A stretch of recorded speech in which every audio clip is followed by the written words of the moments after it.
Hello dear students, welcome to Chandan logics. రీసెంట్గా మనకి IBPS RRB PO అలానే క్లర్క్ నోటిఫికేషన్ రావడం జరిగింది. దీంట్లో మనకి 9,900+ వేకెన్సీస్ అనేవి ఇవ్వడం జరిగిందనమాట. ఈ నోటిఫికేషన్ సంబంధించి రీసెంట్గా నేను ఒక వీడియో చేయడం జరిగింది. ఆల్రెడీ 7th నుంచి అంటే ఈ మంత్ 7th నుంచి అప్లై చేసుకోవచ్చు. ఈ మంత్ 26th వరకు మనకి అప్లై చేసుకోవడానికి టైం ఉంది. ఎవరైతే స్టూడెంట్స్ ఇంకా అప్లై చేసుకోలేదో అప్లై చేసుకోండి. దీనికి గ్రాడ్యుయేషన్ ఎలిజిబిలిటీ, ఈ ఎగ్జామినేషన్ తెలుగులో కూడా జరగబోతుంది అనమాట. సో ఎవరైతే బ్యాంక్ ఎగ్జామినేషన్ క్రాక్ చేయాలి, బ్యాంక్ జాబ్ కొట్టాలి, బ్యాంక్లో పనిచేయాలి అని అనుకుంటుంటారో వాళ్ళందరికీ ఇది ఒక మంచి ఆపర్చునిటీ. ఎగ్జామినేషన్ ఇంగ్లీష్, తెలుగుతో పాటు ఇతర లాంగ్వేజ్లో కూడా జరగబోతుంది అనమాట. సో ఎవరైతే స్టూడెంట్స్ సీరియస్గా బ్యాంక్ ఎగ్జామినేషన్ క్రాక్ చేయాలనుకుంటున్నారో వాళ్ళందరికీ కూడా ఈ నోటిఫికేషన్ చాలా మంచి అవకాశం అనమాట. దాన్ని దృష్టిలో పెట్టుకుని ఈరోజు మనం కంప్లీట్గా న్యూమరికల్ ఎబిలిటీకి సంబంధించి క్వశ్చన్ పేపర్ని మనం డిస్కస్ చేయబోతున్నాం. న్యూమరికల్ ఎబిలిటీ లేదా క్వాంటిటేటివ్ యాప్టిట్యూడ్ రెండింటిలో మనం ఎలా అయినా చూసుకోవచ్చు. ఇందులో నుంచి మనకి ఎగ్జామినేషన్లో 40 క్వశ్చన్స్ వస్తాయి. అది పిఓ అయినా క్లర్క్ అయినా సరే ఈ 40 క్వశ్చన్స్ని మనం ఫటాఫట్ సాల్వ్ చేయబోతున్నాము. ఓకేనా? ఇక మనం క్వశ్చన్ సాల్వ్ చేద్దాం. చూడండి, ఫస్ట్ క్వశ్చన్ మీరు చూడొచ్చు. ఇది సింప్లిఫికేషన్ సంబంధించి మీ అందరూ తెలిసిందే. మనకి సింప్లిఫికేషన్ లేదా అప్రాక్సిమేషన్ నుంచి ఎగ్జామినేషన్లో 5 క్వశ్చన్స్ వస్తాయి, అవునా? సో అలా ఇది సింప్లిఫికేషన్ సంబంధించి ఇచ్చారు. Square root of 196. Square root of 196 అంటే ఎంత? దీని value 14 into square root of 144 అంటే ఎంత? దీని వాల్యూ 12 ఇంటూ 20% ఆఫ్ 500. 10% అంటే 50, 20% అంటే 100 equal to question mark plus 1256. అవునా కదా? మనకి క్వశ్చన్ మార్క్ ఎంతో కావాలి, అవునా? ఇప్పుడు జాగ్రత్తగా గమనించండి. నేనేం చేయబోతున్నానంటే ఈ 1256ని యువతలు తీసుకొస్తున్నా. యువతలు తీసుకొస్తే ఏమైపోద్దంటే ప్లస్ కాస్త మైనస్ అయిపోద్ది. అంటే -1256 ఈక్వల్ టు క్వశ్చన్ మార్క్. అవునా కదా? ఇప్పుడు ఒకసారి చూడండి, మనం ఏం చేయాలంటే దీన్ని మల్టిప్లై చేసి ఆ వచ్చిన వాల్యూ ఏదైతే ఉందో ఆ వాల్యూలో నుంచి మనం 1256 తీసేస్తే మన ఆన్సర్ వచ్చుద్ది. అర్థమైందా? ఇప్పుడు చాలామంది స్టూడెంట్స్ ఏం చేస్తారంటే దీన్ని మల్టిప్లికేషన్ చేసి ఆ వచ్చిన వాల్యూ ఏంటో తెలుసుకుని ఆ తర్వాత దాంట్లో నుంచి ఇది తీసేస్తారు. బట్ ఇదంతా చేయడం వల్ల ఎగ్జామినేషన్లో టైం వేస్ట్. అందుకనే మీకు తెలుసుకోవాల్సి ఏంటంటే కాంపిటేటివ్ ఎగ్జామినేషన్కి ఎలా చేయాలో అలా చేయాలి. అర్థమైందా?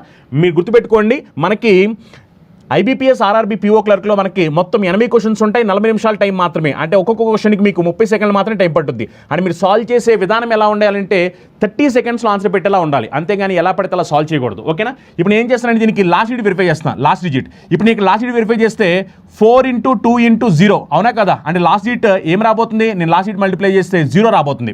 మైనస్ ఇక్కడ లాస్ట్ డిజిట్ ఏముంది? 6 ఉంది. నేను 0 - 6 చేయడం కుదరదు. 0 నుంచి 6 తీయను కదా, అందుకనే అప్పు తెచ్చుకుంటే ఏమవుతుంది? 10 - 6. 10 - 6 చేస్తే లాస్ట్ డిజిట్ ఏం రావాలి? 4 రావాలి. లాస్ట్ డిజిట్ 4 వచ్చే ఆప్షన్ చూడండి. లాస్ట్ డిజిట్ 4 వచ్చింది. లాస్ట్ డిజిట్ 4 రాలేదు. లాస్ట్ డిజిట్ 4 రాలేదు. లాస్ట్ డిజిట్ 4 రాలేదు. అంటే మనకి ఒకే ఒకటి ఉంది, అది ఆన్సర్ అయిపోద్ది. ఓకేనా? సో ఆన్సర్ ఏమవుద్దంటే ఫస్ట్ ఆప్షన్. నెక్స్ట్ క్వశ్చన్ చూడండి, ఇది కూడా సింప్లిఫికేషన్ సంబంధించింది.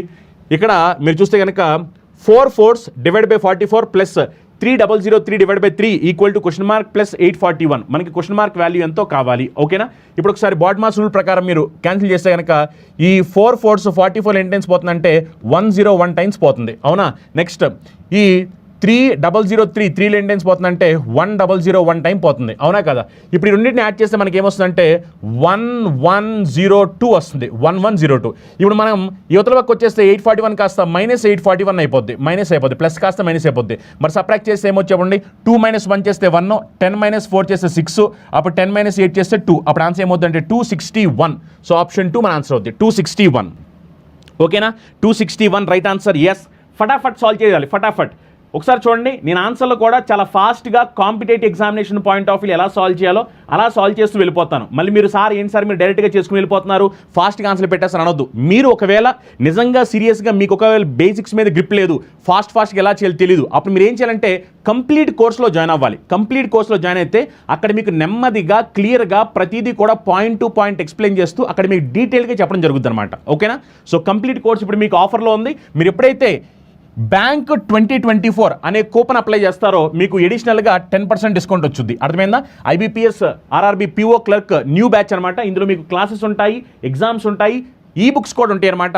ఇది మీరు ఎక్స్ట్రా 10% డిస్కౌంట్ కోసం బ్యాంక్ 2024 అనే కూపన్ అప్లై చేసుకుంటే ఎక్స్ట్రాగా మీకు 10% డిస్కౌంట్ అనేది ఎడిషనల్గా వచ్చింది అనమాట. ఓకేనా?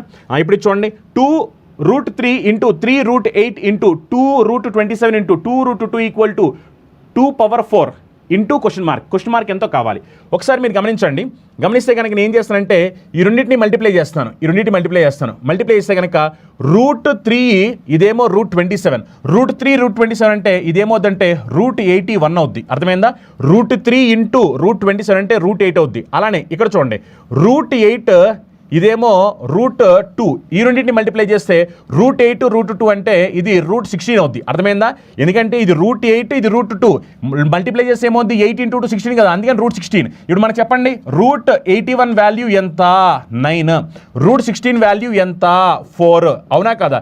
ఇప్పుడు జాగ్రత్తగా గమనించండి, మనకి ఈ రూట్లో ఉన్న వాల్యూస్ ఏంటో తెలిసిపోయింది. ఇప్పుడు మనం మిగిలినవి చెక్ చేస్తే కనుక ఇక్కడ వాళ్ళు ఏమి ఇచ్చారంటే 2⁴ అని ఇచ్చారు. 2⁴ అంటే 2 4 ఉన్నాయి, అవి పక్క తీశారు. ఇక్కడ మనం చూద్దాం 2 ఎన్ని ఉన్నాయో ఒకసారి జాగ్రత్తగా గమనిస్తే కనుక 1 నెక్స్ట్ 2 ఇక్కడ 3.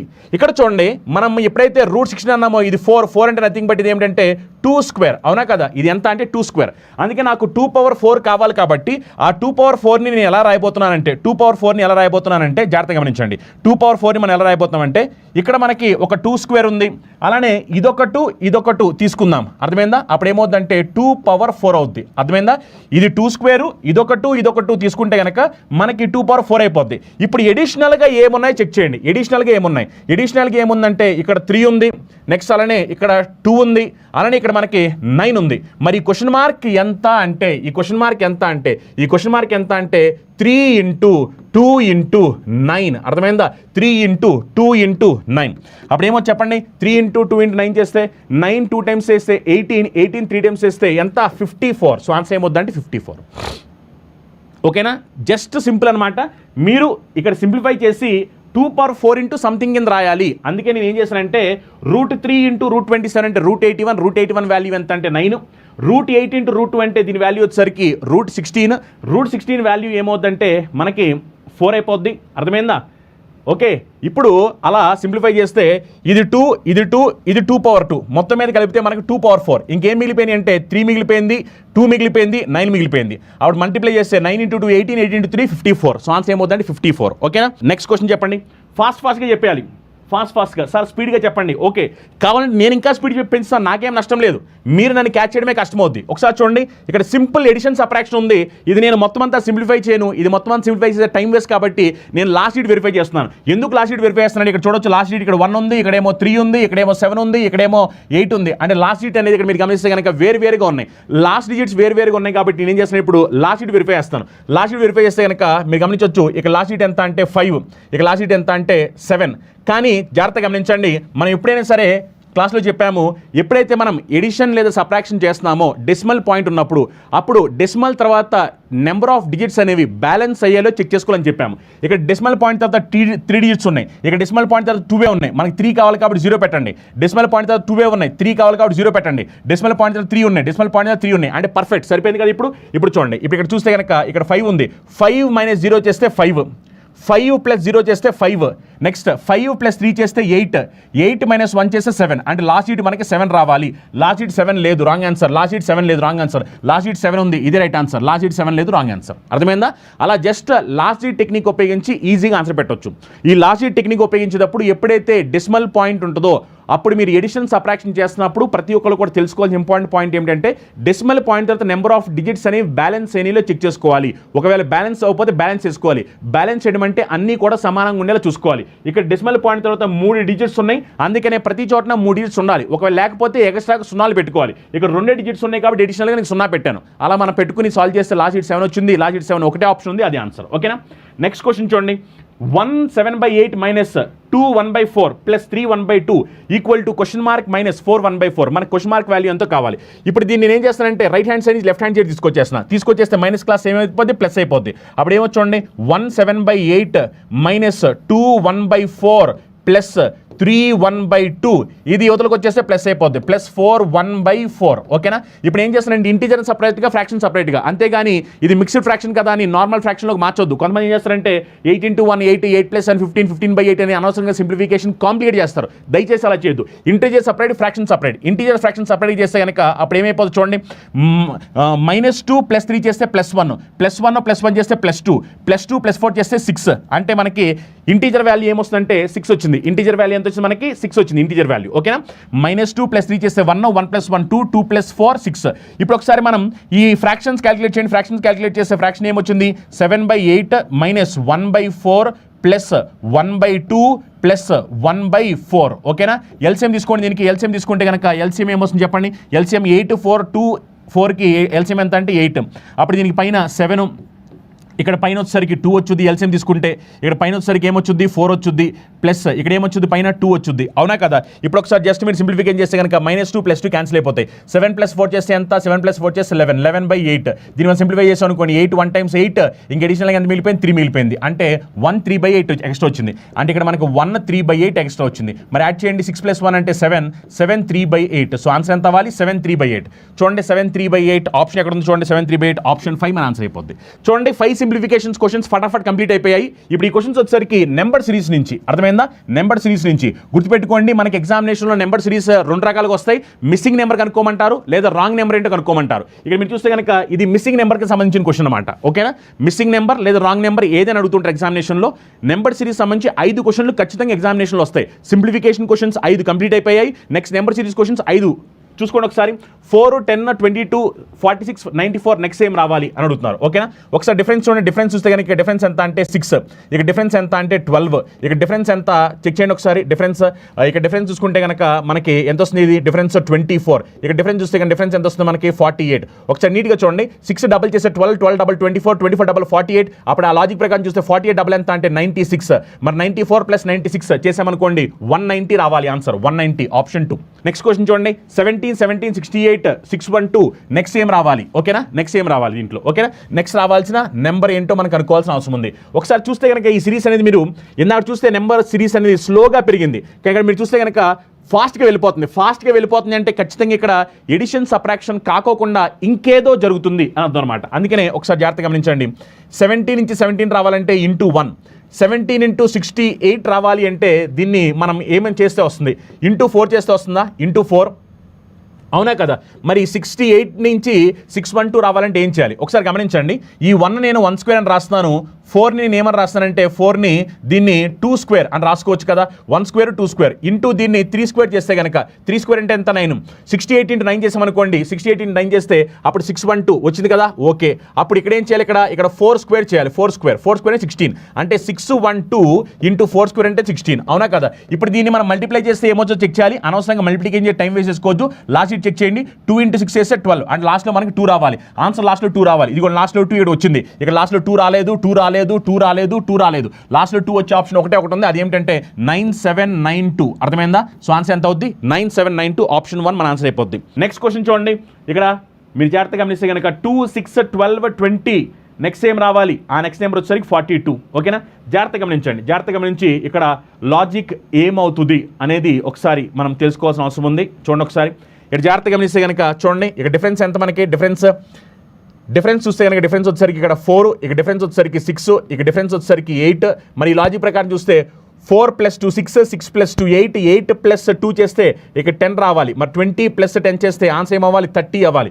సో 30 వచ్చేసరికి ఆప్షన్ 1 ఓకేనా. నెక్స్ట్ చూడండి 1 3 15 45 101 191 నెక్స్ట్ ఏం రావాలి ఈ సిరీస్లో అంటున్నారు. ఒకసారి జాగ్రత్తగా గమనిస్తే కనుక ఇది స్లోగా ఇంక్రీజ్ అవుతూ వెళ్ళింది. అందుకని డిఫరెన్స్ చూడండి. ఇక్కడ డిఫరెన్స్ చూస్తే డిఫరెన్స్ ఎంత అంటే 2, ఇక డిఫరెన్స్ చూస్తే డిఫరెన్స్ ఎంత అంటే 12, ఇక డిఫరెన్స్ చూడండి. డిఫరెన్స్ చూస్తే ఇక డిఫరెన్స్ ఎంత అంటే 30, ఇక డిఫరెన్స్ చూడండి. డిఫరెన్స్ చూస్తే మనకి ఎంత వస్తుంది చెప్పండి. ఇక్కడ డిఫరెన్స్ చూస్తే కనుక ఇక డిఫరెన్స్ చూస్తే కనుక డిఫరెన్స్ వచ్చేసరికి మనకి 56 వచ్చింది. ఇక డిఫరెన్స్ చూడండి. డిఫరెన్స్ ఎంత వచ్చిందంటే మనకి 90 వచ్చింది అవునా. మళ్ళీ డిఫరెన్స్ తీసుకోండి. మళ్ళీ డిఫరెన్స్ తీసుకుంటే ఇక్కడ 10 వచ్చింది. మళ్ళీ ఇక డిఫరెన్స్ తీసుకుంటే కనుక ఇది 18 వచ్చింది. మళ్ళీ డిఫరెన్స్ తీసుకుంటే కనుక ఇది 26 వచ్చింది. మళ్ళీ డిఫరెన్స్ తీసుకుంటే కనుక ఇది ఎంత వచ్చింది మనకి, మళ్ళీ డిఫరెన్స్ తీసుకుంటే 34 వచ్చింది అవునా కదా. అలానే మళ్ళీ ఇక్కడ మనకి జాగ్రత్త గమనిస్తే కనుక డిఫరెన్స్ మళ్ళీ తీసుకోండి 8, డిఫరెన్స్ తీసుకుంటే 8, డిఫరెన్స్ తీసుకుంటే 8 అని ఇక్కడ 8 8 8 కాబట్టి 34 34కి 8 యాడ్ చేసామనుకోండి, అప్పుడు ఇది ఎంత వస్తుందంటే మనకి 42 వస్తుంది, అవునా కదా? మరి ఎప్పుడైతే ఇది 42 అని తెలిసిందో, ఎప్పుడైతే 42 అని తెలిసిందో 90 + 42 చేస్తే ఇదంతా అంటే 132 వచ్చింది. ఎప్పుడైతే ఇది 132 వచ్చిందో అప్పుడు 191 + 132, 191 + 132 చేస్తే మన ఆన్సర్ రావాలి. 191 + 132 చేస్తే 1 + 2 చేస్తే 3 వస్తుంది. 9 + 3 చేసామనుకోండి 12, 1 క్యారీ 2 వచ్చుద్ది. అప్పుడు మొత్తం ఎంత వస్తుంది ఆన్సర్? 332. ఓకేనా? 323. సో 323 అంటే ఆప్షన్ 2 ఆన్సర్ అవుద్ది. నెక్స్ట్ క్వశ్చన్ 5, 6, 16, 57 నెక్స్ట్ ఏం రావాలి? ఓకేనా? 5, 6, 16, 57 ఈ సిరీస్లో నెక్స్ట్ రావాల్సిన నెంబర్ ఏంటి? ఒకసారి జాగ్రత్తగా గమనించి ఇక్కడ లాజిక్ ఏంటి తెలుసుకోండి. ఒకసారి లాజిక్ ఏంటి తెలుసుకుంటే కనుక 5, 6, 16, 57 నెక్స్ట్ ఏంటి? ఇప్పుడు 5 నుంచి 6 అంటే ఇక్కడ మనకి 1 ఎక్స్ట్రాగా వచ్చింది, అవునా కదా? 1 ఎక్స్ట్రా వచ్చింది. మరి 6 నుంచి 16 అంటే ఒకసారి చూడండి, 6 నుంచి 16 అంటే మనకి డిఫరెన్స్ వస్తే కనుక 10 ఎక్స్ట్రా వచ్చింది, 10. మరి అప్పుడు దీన్ని ఏమని రాయొచ్చు? 5 × 1 + 1 స్క్వేర్. చూడండి ఒకసారి, 5 × 1 + 1 స్క్వేర్. నీట్గా గమనించండి ఒకసారి, జాగ్రత్తగా చూడాలి ఒకసారి అందరూ కూడా. 5 × 1 + 1 స్క్వేర్ చేస్తే 6 వచ్చింది. Next 6 × 2 + 2 square. 6 × 2 చేస్తే 12, 12 + 2 స్క్వేర్ అంటే 4, 12 + 4 చేస్తే 16. నెక్స్ట్ ఇక్కడ కూడా చూడండి, × 3 + 3 స్క్వేర్. ఓకే, ఇప్పుడు 16 3 టైమ్స్ చేస్తే 48, 48 + 9 చేస్తే 57 సరిపోయింది. ఇప్పుడు నెక్స్ట్ × 4 + 4 స్క్వేర్. అవునా? 57 × 4 చేసామనుకోండి, అప్పుడు 60 × 4 అయితే ఏమొస్తుంది? 64 చేస్తే 240 వచ్చింది. కానీ ఇక్కడ 12 తక్కువ ఉండాలి, అవునా కదా? 12లో తక్కువ ఉండాలి కాబట్టి ఇది ఎంత వస్తుందంటే 228 వచ్చింది. ఓకేనా? 228. ఓకే, 228. 4 స్క్వేర్ అంటే ఎంత? 16. అవునా? యాడ్ చేస్తే ఏమో చెప్పండి, 1 క్యారీ 4 వచ్చుద్ది, ఇక్కడ ఏమో 4 వచ్చుద్ది. అప్పుడు ఆన్సర్ ఎంత అంటే 244. సో 244 అంటే ఆప్షన్ 3 మన ఆన్సర్ అయిపోద్ది. ఓకేనా? ఆప్షన్ 3. ఇక్కడ జాగ్రత్తగా మిస్తే కనుక లాజిక్ ఏంటి అని మీరు తెలుసుకోవాల్సి వస్తే కనుక × 1 + 1 స్క్వేర్, × 2 + 2 స్క్వేర్, × 3 + 3 స్క్వేర్, × 4 + 4 స్క్వేర్, ఇది లాజిక్. సో ఆన్సర్ ఏమవుతుందంటే 244. ఓకే, సో దీంతో మనకి 5 నెంబర్ సిరీస్ క్వశ్చన్స్ ఏవైతే ఉన్నాయో అవన్నీ కూడా మనం ఫటాఫట్ కంప్లీట్ చేసుకున్నాము. ఓకేనా? గుర్తుపెట్టుకోండి, ఖచ్చితంగా మీకు ఎగ్జామినేషన్ నెంబర్ సిరీస్ నుంచి 5 వస్తాయి. అది రాంగ్ నెంబర్ సిరీస్ అయినా అవ్వచ్చు, మిస్సింగ్ నెంబర్ సిరీస్ అయినా అవ్వచ్చు. మనం ఇక్కడ ఏంటంటే మిస్సింగ్ నెంబర్ సిరీస్ సంబంధించిన క్వశ్చన్స్ మనం సాల్వ్ చేసాం. ఓకే, నెక్స్ట్ క్వశ్చన్ చూడండి, ఇది డేటా ఇంటర్ప్రిటేషన్ సంబంధించి. గమనించండి, ఖచ్చితంగా డేటా ఇంటర్ప్రిటేషన్ సంబంధించి ఎగ్జామినేషన్లో 2 సెట్లైనా కనీసం వస్తాయి, కొన్నిసార్లు 3 సెట్లు కూడా వస్తాయి. కానీ మినిమం అయితే 2 సెట్లు ఖచ్చితంగా వస్తుంటాయి డేటా ఇంటర్ప్రిటేషన్ సంబంధించి ఎగ్జామినేషన్లో. ఓకే, ఇది డేటా ఇంటర్ప్రిటేషన్ సంబంధించిన గ్రాఫ్ అనమాట. ఇది టేబులర్ గ్రాఫ్. ఈ టేబులర్ గ్రాఫ్లో ఒకసారి ఇన్ఫర్మేషన్ ఏమి ఇచ్చారో చూద్దాం. ఒకసారి మీరు క్వశ్చన్ చదివితే కనుక, the table given shows the total number of rooms available in the 5 different hotels A, B, C, D and E. It is also shows that the number of vacant rooms in these 5 hotels. Read the data carefully and answer the following questions. అంటే ఇక్కడ 5 hotels ఉన్నాయి, ABCD అని చెప్పని. ఇందులో total number of rooms ఎన్ని ఉన్నాయి, అలానే ఎన్ని రూమ్స్ ఖాళీగా ఉంటున్నాయి అని దానికి సంబంధించిన ఇన్ఫర్మేషన్ ఇచ్చారు. ఏ అనే హోటల్లో మొత్తం 220 రూములు ఉంటే అందులో ఖాళీగా ఉన్న రూములు 110 రూములు. వేకెంట్ రూమ్స్ అంటే ఖాళీగా ఉన్నాయి అనమాట. మిగిలినవన్నీ కూడా ఆక్యుపై అయినట్టు. ఇక్కడ చూడండి, ఇక్కడ ఆల్రెడీ మనకు ఒక నోట్ పాయింట్ చెప్పారు. ఏమని? Total number of rooms available in a hotel equal to vacant rooms plus occupied rooms. చూడండి, టోటల్ రూమ్స్ అంటే దాని మీనింగ్ ఏంటంటే vacant rooms plus occupied rooms. Vacant rooms plus occupied rooms. అర్థమైందా? వేకెంట్గా ఉన్న రూములు ప్లస్ ఆక్యుపైడ్ రూమ్స్. వేకెంట్ అంటే ఖాళీగా ఉన్నాయి.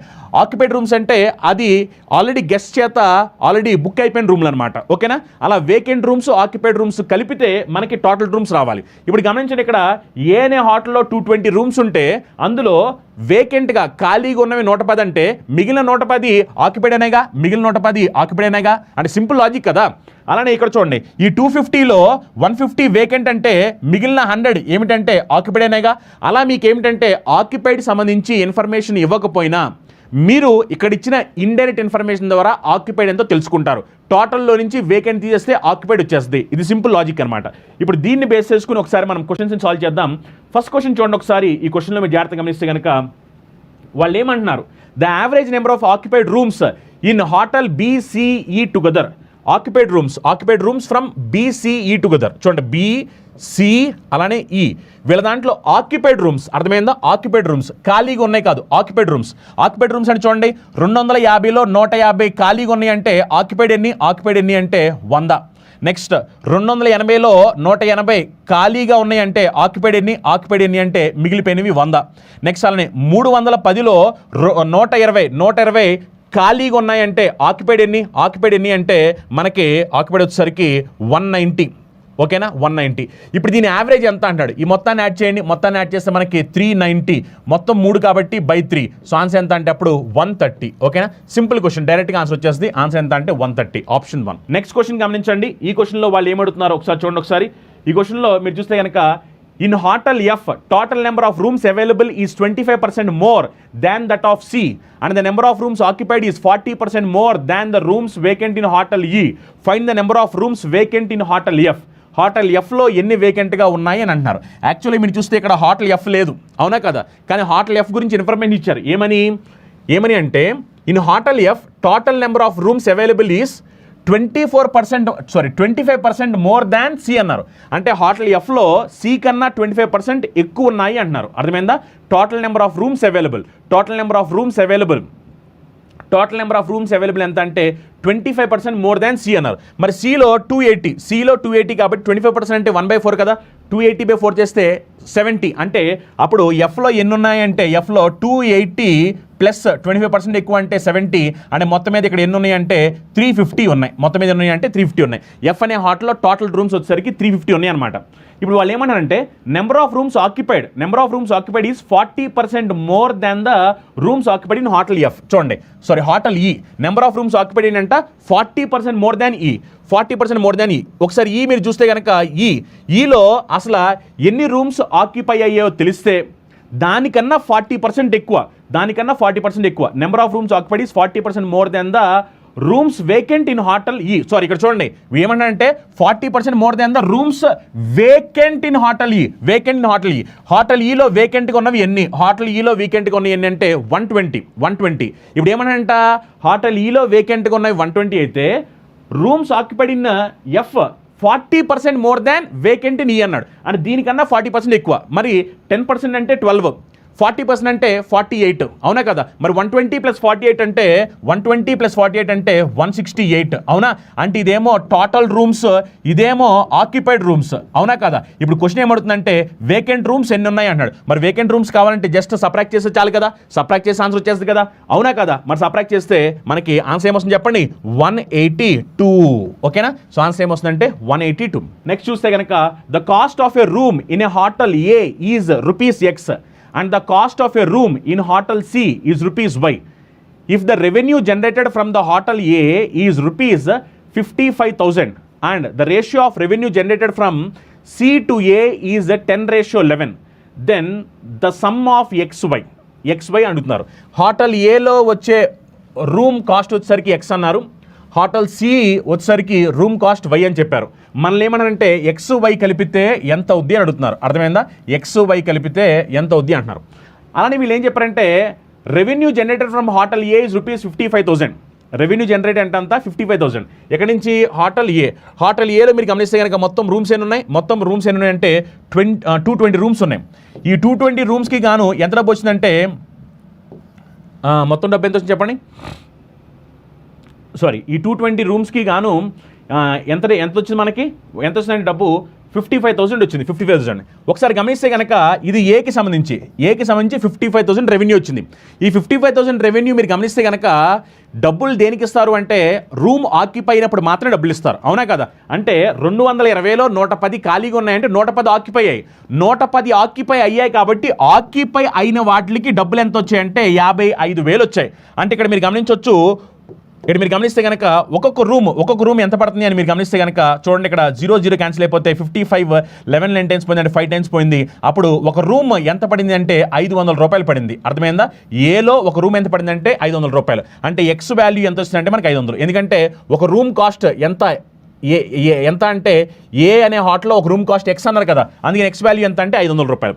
అలానే సేమ్ టు సేమ్ ఒకసారి మీరు గమనిస్తే కనుక ఇక్కడ చూడండి మనకు ఒకటి చెప్పారు ఏమని, ratio of revenue generated C to A వచ్చేసరికి 10:11 అని చెప్పారు. సికి ఏకి రెవెన్యూ జనరేట్ ఎంత 10:11 అని చెప్పారు. మనకి ఏ రెవెన్యూ ఎంత చెప్పేశారు కదా, ఏ రెవెన్యూ ఎంత అంటే 55,000, అవునా కదా. మరి 11 పార్ట్స్ ఎంత అంటే 55,000. మరి 11 పార్ట్స్ 55,000 అయితే 1 పార్ట్ వచ్చేసరికి 5,000 అవుద్ది. 1 పార్ట్ 5,000 అయితే 10 పార్ట్స్ ఏమో చెప్పండి, 10 పార్ట్స్ వచ్చేసరికి 50,000 అవుద్ది, అవునా కదా. అంటే revenue generated by hotel C ఎంత అంటే ₹50,000, అవునా. సి అనే హోటల్ రెవెన్యూ జనరేటెడ్ ఎంత అంటే 50,000 రూపాయలు రెవెన్యూ జనరేట్ చేసింది. మరి సి అనే హోటల్లో ఎన్ని బుకింగ్స్ వచ్చాయి? సి అనే హోటల్లో బుకింగ్స్, సి అనే హోటల్ మీరు చూస్తే 280లో 180 ఖాళీగా ఉన్నాయి. 180 ఖాళీగా ఉన్నాయి అంటే 100 బుకింగ్లు మాత్రమే వచ్చాయి. 100 బుకింగ్లకి గాను 50,000 వచ్చాయి. అంటే ఇక్కడ ఒక్కొక్క రూమ్ ఎంత అంటే 500 రూపాయలు. దీని వాల్యూ ఎంత అంటే వై. ఇప్పుడు మనకి ఎక్స్ వాల్యూ తెలిసిపోయింది, అలానే వై వాల్యూ తెలిసిపోయింది. క్వశ్చన్ ఏం అడిగిందంటే ఎక్స్ ప్లస్ వై అడిగింది. X 500, Y 500. 500 ప్లస్ 500 అంటే ఆన్సర్ ఏమవుద్దంటే 1000. ఓకేనా? So X plus Y, sum of X and Y ఎంత అంటే 500 ప్లస్ 500 ఆన్సర్ వచ్చేసరికి 1000. ఓకేనా? Yes, 1000 right answer. Next question చూడండి. Find the number of rooms vacant in D is what percent of total number of rooms in hotel B. So vacant rooms in డీలో vacant rooms ఏంటి చెప్పండి. డీలో vacant rooms ఎన్ని అంటే 130. డీలో vacant rooms ఎన్ని అంటే 130. వీళ్ళు ఏమంటున్నారు? Find the number of rooms vacant in D is what percent of total number of rooms in hotel B. Hotel బిలో టోటల్ నెంబర్ ఆఫ్ రూమ్స్ ఎన్ని అంటే 250. అవునా కదా? ఇప్పుడు దీన్ని వాళ్ళు పర్సెంటేజ్ అడిగారు కాబట్టి ఇంటూ 100. మరి సింప్లిఫై చేసుకుంటే ఏమో చెప్పండి. 0 క్యాన్సిల్ అయిపోద్ది. 125 టైమ్స్ పోతుంది అంటే 4 టైమ్స్ పోతుంది. 13 into 4 చేసామనుకోండి ఎంత వస్తుందంటే 52. సో ఆన్సర్ ఎంత? 52%. ఓకేనా? 52% అంటే ఆప్షన్ 2 ఆన్సర్ అవుద్ది. ఓకేనా? నెక్స్ట్ క్వశ్చన్ చూడండి. Find the number of rooms occupied in hotel A and D together or how many more or less than the number of rooms occupied in hotel E and B together. ఓకేనా? So మనకేం కావాలి? Occupied rooms hotel A D together. ఏలో వచ్చేసరికి 110 ఖాళీగా ఉన్నాయంటే 110 occupied అనేగా. డీలో వచ్చేసరికి 260లో 130 ఖాళీగా ఉన్నాయంటే 130 ఫిల్ అయినట్టే కదా. అండ్ మనకు ఓవరాల్గా చూసుకుంటే కనుక ఇక్కడ మనకి ఏం జరిగిందంటే 240 మొత్తంగా ఏడీ కలిపి ఫిల్ అయినాయి. ఏడీ కలిపి ఏ అండ్ డి కలిపి మొత్తంగా 240 ఫిల్ అయినాయి. అలానే ఇప్పుడు వాళ్ళు ఈబీ అడిగారు. ఈబీ చూడండి. ఈబీ ఒకసారి జాగ్రత్తగా చూస్తే కనుక 250లో 150 ఖాళీగా ఉన్నాయి అంటే 100 ఫిల్ అయ్యాయి. నెక్స్ట్ 310లో 120 ఖాళీగా ఉన్నాయి అంటే మనకి 190 ఫిల్ అయ్యాయి. అవునా కదా? మరి ఈ రెండు కలిపి ఎంత అంటే మనకి 290. అవునా కదా? ఎవరు? ఈ అండ్ బి కలిపి 290. ఇప్పుడు క్వశ్చన్ ఏమడిగిందంటే వీళ్ళకన్నా ఎంత ఎక్కువ అంటే సింపుల్గా ఏంటంటే డిఫరెన్స్ కావాలి. డిఫరెన్స్ ఇదేమో 290, ఇదేమో 240. డిఫరెన్స్ ఎంత అంటే 50. అర్థమైందా? 50 డిఫరెన్స్ వచ్చింది. ఓకేనా? దానికి దీని డిఫరెన్స్ ఎంత అంటే 50 ఆన్సర్ అవుద్ది. ఓకేనా? ఇలా దీనికి సంబంధించిన 5 క్వశ్చన్స్ అన్నమాట ఇవి. ఈ గ్రాఫ్కి సంబంధించి ఈ 5 క్వశ్చన్స్ కూడా మనం ఫటాఫట్ సాల్వ్ చేసుకుంటూ వచ్చాము. ఓకే, నెక్స్ట్ చూడొచ్చు. ఈ క్వశ్చన్ వచ్చేసరికి మనకి గమనిస్తే క్వాడ్రాటిక్ ఈక్వేషన్ సంబంధించి గుర్తుపెట్టుకోండి. క్వాడ్రాటిక్ ఈక్వేషన్ సంబంధించి కూడా ఎగ్జామినేషన్లో 5 క్వశ్చన్స్ వస్తాయి. ఈ క్వశ్చన్స్ కూడా మనం ఫటాఫట్ సాల్వ్ చేసుకుంటూ వెళ్ళిపోవచ్చు. చూడండి, ఇక్కడ చూస్తే కనుక వాళ్ళు ఇక్కడ x² - 2x - 15 = 0, y² - 9y + 14 = 0 ఇలా మనకు 2 ఈక్వేషన్స్ ఇచ్చారు. x కి y కి మధ్యలో రిలేషన్ ఏమిటి అని అడుగుతున్నారు. x కి y కి మధ్య relation y < x, x < y, x y, y x లేదా x y ఆర్ x కి y కి మధ్యలో రిలేషన్ లేదా అని అడుగుతున్నారు. ఒకసారి మీకు x వాల్యూ y వాల్యూ తెలిస్తే దాని ప్రకారం ఆన్సర్ ఏమవుతుందని మనం డిసైడ్ చేయగలం. ఒకసారి మీరు చూస్తే కనుక దీన్ని ఉపయోగించి నేను x వాల్యూ ఏమని చెప్పొచ్చు. ఇది 15 కాబట్టి ఇక్కడ నాకు మధ్యలో -2 ఉంది. అవునా కదా? మరి 15 కాబట్టి 15ని మనం ఎలా రాసుకుంటే మనకి ఇది -2 వచ్చేలా ఉంటుంది. ఒకసారి మీరు చూడండి, ఇది 15 అంటే 5 3 సారే కదా, 5 3 సార్ కదా. అప్పుడు నేను దీన్ని ఏమని రాసుకోవచ్చు అంటే -5 + 3 అని రాసుకోవచ్చా? -5 + 3 -5 + 3 చేస్తే -2 వచ్చుద్ది. అప్పుడు మనకు కావాల్సిన 5 3 సార్ 15 అని లాజిక్ సరిపోద్ది. మరి -5 అంటే ఇక్కడ ఏమవుద్ది? బయటకు వచ్చేసరికి +5 అవుద్ది. +3 ఏమైపోద్ది? రూట్స్ వచ్చేసరికి -3 అయిపోద్ది. అర్థమైందా? రూట్స్ ఎప్పుడు కూడా ఇక్కడ మనం స్ప్లిట్ చేసిన దానికి ఆపోజిట్లో ఉంటాయి. ఇక్కడ మైనస్ ఉంటే ఇక్కడ ప్లస్ వచ్చుద్ది, ఇక్కడ ప్లస్ ఉంటే ఇక్కడ మైనస్ వచ్చుద్ది. ఇక్కడ నాకు -2x రావాలి అంటే దీన్ని నేను -5x + 3x అని రాసుకోవాలి. అప్పుడు -5కి ఏమవుతుందంటే +5 వచ్చుద్ది, +3కి ఏమొచ్చుదంటే -3 వచ్చుద్ది.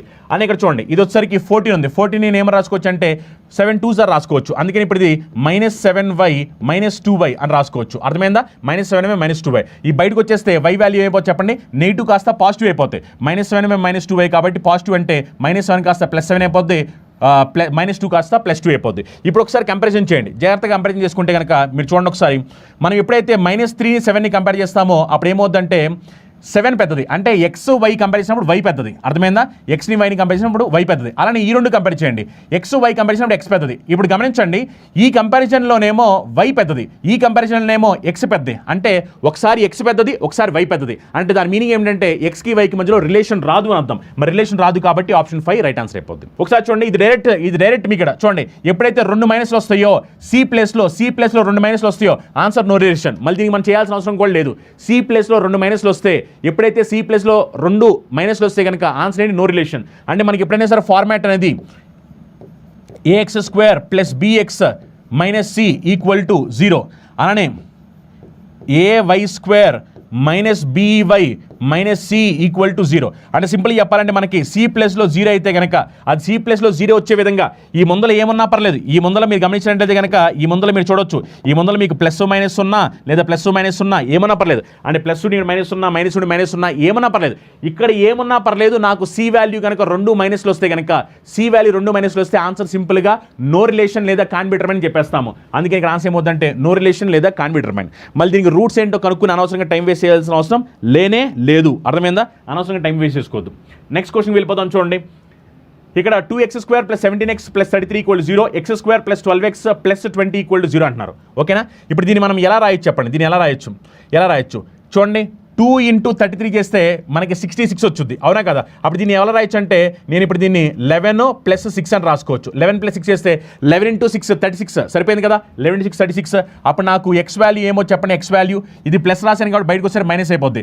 -11 -6. గుర్తుపెట్టుకోండి, ఏ వాల్యూ ఎప్పుడైనా అదర్ దాన్ 1 ఉంటే కనుక, ఏ వాల్యూ మనకు అదర్ దాన్ 1 ఉంటే కనుక మనం ఏం చేయాలని చెప్పాము? దాన్ని ఈ వచ్చిన రూట్స్ని డివైడ్ బై ఏ వాల్యూ చేయాలని చెప్పాము. ఇక్కడ ఏ వాల్యూ అంతా 2, అందుకనే ఈ వచ్చిన రూట్స్ని ఏం చేయాలంటే బై 2 చేయాలి. అర్థమైందా? ఒకవేళ ఏ వాల్యూ 1 ఉంటే చేయాల్సిన అవసరం లేదు. ఈనాడు క్వశ్చన్లో మీరు చూడొచ్చు, ఇక్కడ ఏ వాల్యూ 1 ఉంది, అందుకని డైరెక్ట్గా రాసిన తప్ప నేను మళ్ళీ బై వన్ అని చేయలేదు. ఎందుకంటే చేసినా చెప్పిన ఒకటే. కానీ ఎప్పుడైతే ఏ వాల్యూ 1 కాకోకుండా వేరే నెంబర్ ఉంటుందో అప్పుడు వచ్చిన రూట్స్ని మనం డివైడ్ బై ఆ ఏ వాల్యూ చేయాల్సిన అవసరం ఉంటుంది. ఓకేనా? నెక్స్ట్ అలానే వై వాల్యూ కూడా కనుక్కుందాం చూడండి. వై వాల్యూ కనుక్కుంటే కనుక ఇక్కడ మనకు 20 ఉంది, అవునా? ఇప్పుడు 20 నేను ఎలా రాసుకోవచ్చు చెప్పండి? 20ని ఇక్కడ 12 కాబట్టి నేను దీన్ని 10 2 అని రాసుకోవచ్చు, అవునా కదా? ఎందుకంటే 4 × 5 అని రాస్తే నాకు కావాల్సిన 12 రాదు కదా. అందుకే నేను దీన్ని 10 2 అని రాస్తే కనుక ఏమవుద్ది? 10 + 2 12 సరిపోయిందా? 10 × 2 20. అప్పుడు ఈ రూట్స్ ఏమవుతాయి చెప్పండి? బయటకు వచ్చేసరికి -10 -2 అయిపోతాయి, అవునా కదా? ఇప్పుడు జాగ్రత్తగా గమనిస్తే కనుక నేను దీన్ని సింప్లిఫై చేస్తే ఏమైపోతుంది చెప్పండి? ఇది -3 అయిపోద్ది. దీన్ని సింప్లిఫై చేస్తే ఏమో చెప్పండి? -5.5 అవుద్ది, అవునా? సింప్లిఫై చేస్తే -5.5 అవుద్ది. ఇప్పుడు ఒకసారి కంపారిజన్ చేయండి. కంపారిజన్ చేస్తే కనుక చూడండి ఒకసారి, ఇలా కంపారిజన్ చేస్తే మనకి ఏమవుతుందంటే ఎక్స్ వై కన్నా చిన్నది, అవునా కదా? ఇలా కంపారిజన్ చేస్తే ఎక్స్ వై కన్నా చిన్నది, ఇలా కంపారిజన్ చేస్తే ఎక్స్ వై కన్నా పెద్దది, అవునా కదా? ఒకసారేమో ఎక్స్ వై కన్నా చిన్నది, ఇంకోసారేమో ఎక్స్ వై కన్నా పెద్దది. ఎందుకంటే -3 అనేది -10 కన్నా పెద్దది.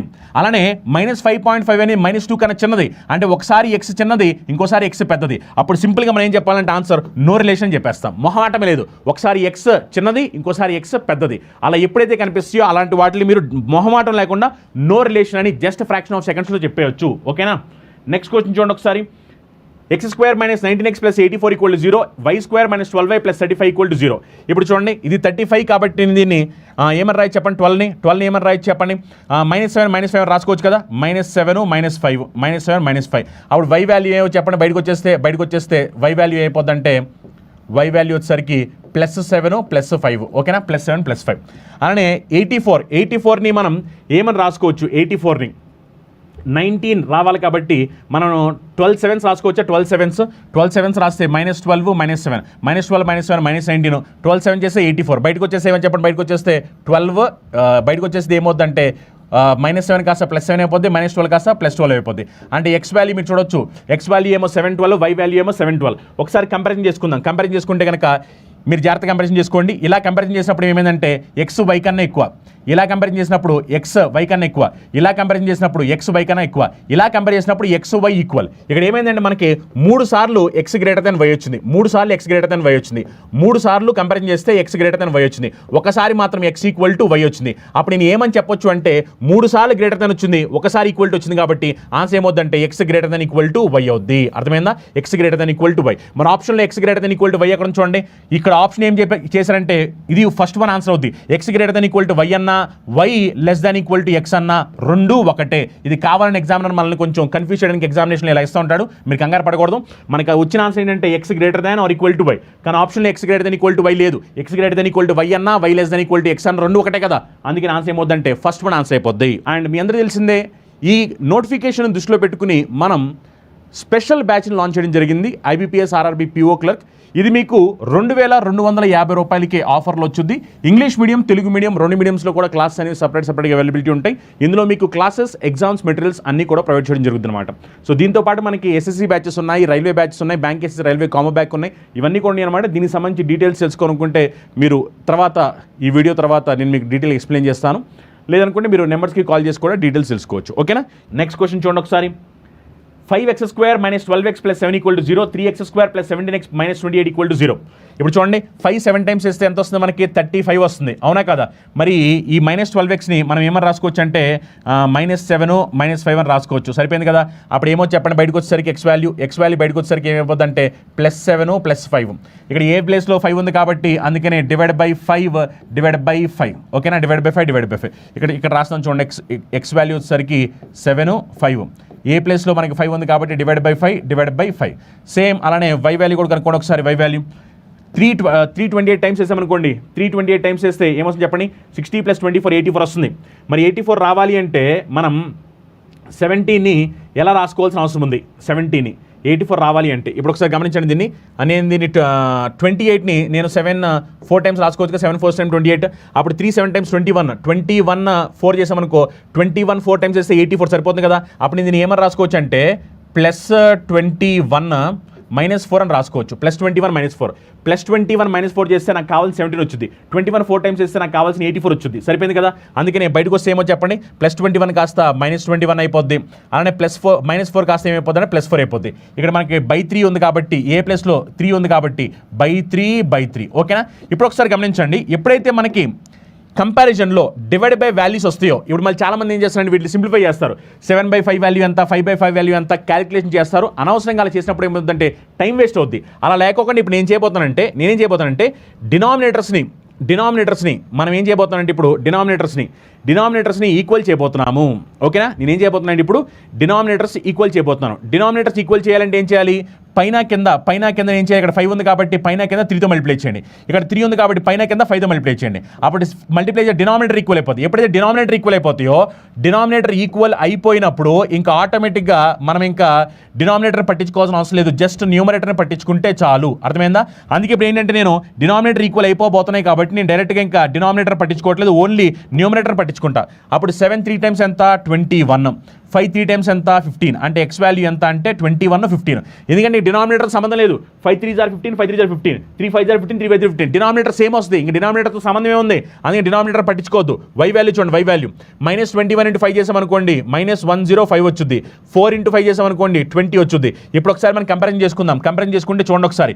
ఇలా కంపేర్ చేస్తే ఏమైంది? ఎక్స్ పెద్దది. అవునా కదా? ఇలా కంపేర్ చేస్తే ఎక్స్ పెద్దది. ఇలా కంపేర్ చేసామనుకోండి ఎక్స్ చిన్నది. అవునా కదా? ఈ కంపారిజన్లో మనం చేసినప్పుడు ఇలా చేసినప్పుడు ఎక్స్ పెద్ద అయింది. ఇలా చేసినప్పుడు ఏమైందంటే ఎక్స్ చిన్నదైంది. ఒకసారి ఎక్స్ పెద్దది, ఒకసారి ఎక్స్ చిన్నది. అప్పుడు ఆన్సర్ ఏమవుతుంది? No relation. అర్థమైందా? ఈ కంపారిజన్లో ఎక్స్ పెద్దది, ఈ కంపారిజన్లో చేస్తే కనుక ఎక్స్ చిన్నది. అంటే ఒకసారి పెద్దది, ఒకసారి చిన్నది. ఒకసారి పెద్ద, ఒకసారి చిన్నది అంటే నో రిలేషన్ ఆన్సర్ అవ్వాలి. అర్థమైందా? అలా మనకి దీనికి సంబంధించిన 5 క్వశ్చన్స్ ఏవైతే ఉన్నాయో వాటిని మనం ఫటాఫట్ కంప్లీట్ చేయడం జరిగింది. ఓకేనా? ప్రతి ఒక్కరికి కూడా నేను ఏదైతే సాల్వ్ చేస్తున్నానో గుర్తుపెట్టుకోండి, ఇవన్నీ కూడా ఎగ్జామినేషన్లో మీరు ఇలా ఫాస్ట్గా చేయాల్సిన అవసరం ఉంది. అంతేగాని మెల్లగా నానించుకుంటూ చేస్తా అంటే ఎగ్జామినేషన్లో వర్కౌట్ అవ్వదు. సో దాన్ని దృష్టిలో పెట్టుకుని మీరేంటి సార్ ఇంత ఫాస్ట్గా చేస్తున్నారు అనుకోవద్దు. మీరు కూడా ఎగ్జామినేషన్లో ఇలా చేస్తేనే టైం సేవ్ అవుద్ది. మరి అలా సేవ్ చేసే విధంగా మీరు కూడా సాల్వ్ చేయాలి అంటే ఫస్ట్ మీరు ఈ క్లాసెస్ని బేసిక్ నుంచి వినాలి. ఇప్పుడు ఏవైతే నేను షార్ట్ కట్స్ చెప్తున్నానో ఈ షార్ట్ కట్స్ అన్నీ కూడా క్లాస్లో మీకు చాలా నీట్గా క్లియర్గా బేసిక్స్ నుంచి ఎక్స్ప్లెయిన్ చేయడం జరుగుతుంది అనమాట. ఒక్కొక్క టాపిక్ గురించి ఎక్స్ప్లెయిన్ చేయడం జరుగుతుంది. ఇక్కడ ఏంటంటే అన్ని టాపిక్స్ సంబంధించిన క్వశ్చన్స్ని మనం సాల్వ్ చేస్తూ వెళ్ళిపోతున్నాం. ఇక్కడ జరిగేది ఏంటంటే question paper explanation, topic explanation కాదు. టాపిక్ ఎక్స్ప్లెనేషన్ అయితే కనుక మీకు ప్రతి పాయింట్ కూడా క్లియర్గా డీటెయిల్గా ఇవ్వడం జరుగుతుంది అక్కడ. నెక్స్ట్ క్వశ్చన్ చూడండి. ఇది వచ్చేసరికి మనకి గ్రాఫ్ మీరు చూస్తే కనుక మనకి గ్రాఫ్ వచ్చేసరికి చూడొచ్చు ఒకసారి. ఇది బార్ గ్రాఫ్ సంబంధించింది. Bar graph.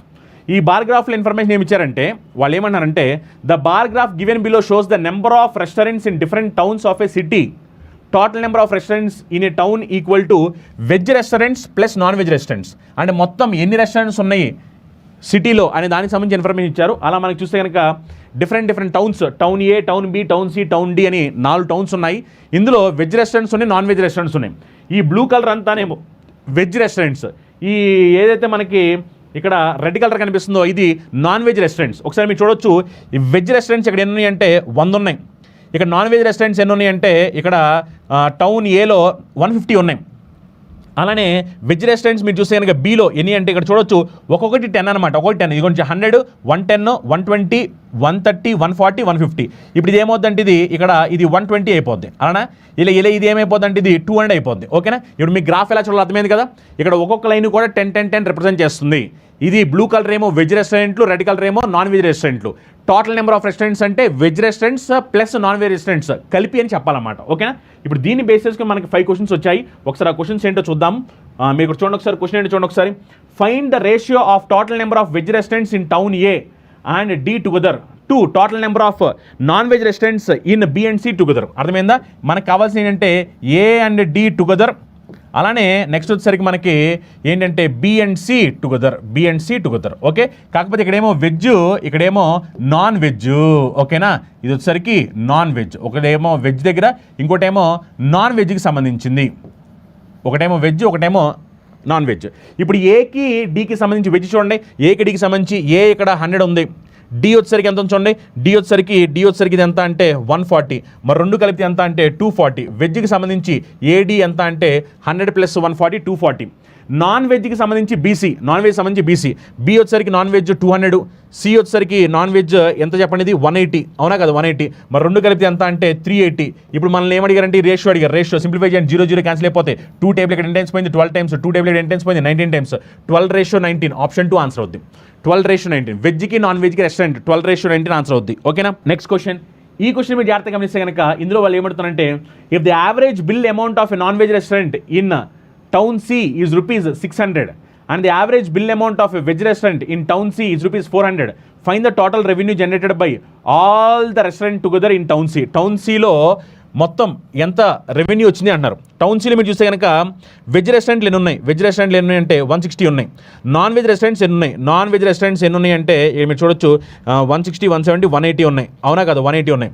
ఇప్పుడు మనకి చెప్పింది ఏంటంటే యావరేజ్ బిల్ అమౌంట్ ఇదేమో వెజ్, ఇదేమో నాన్ వెజ్. వెజ్ ఏమో 160, నాన్ వెజ్ ఏమో 180. యావరేజ్ బిల్ అమౌంట్ వెజ్ రెస్టారెంట్లు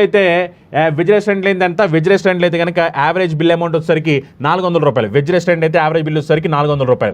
అదే నాన్ వెజ్ రెస్టారెంట్లు అయితే కనుక యావరేజ్ బిల్ వచ్చేసరికి ఎంత అంటే ₹600. ఓకేనా, ₹600. ఇది ఏంటంటే సికి సంబంధించింది. ఓకేనా, మల్టిప్లై చేయండి.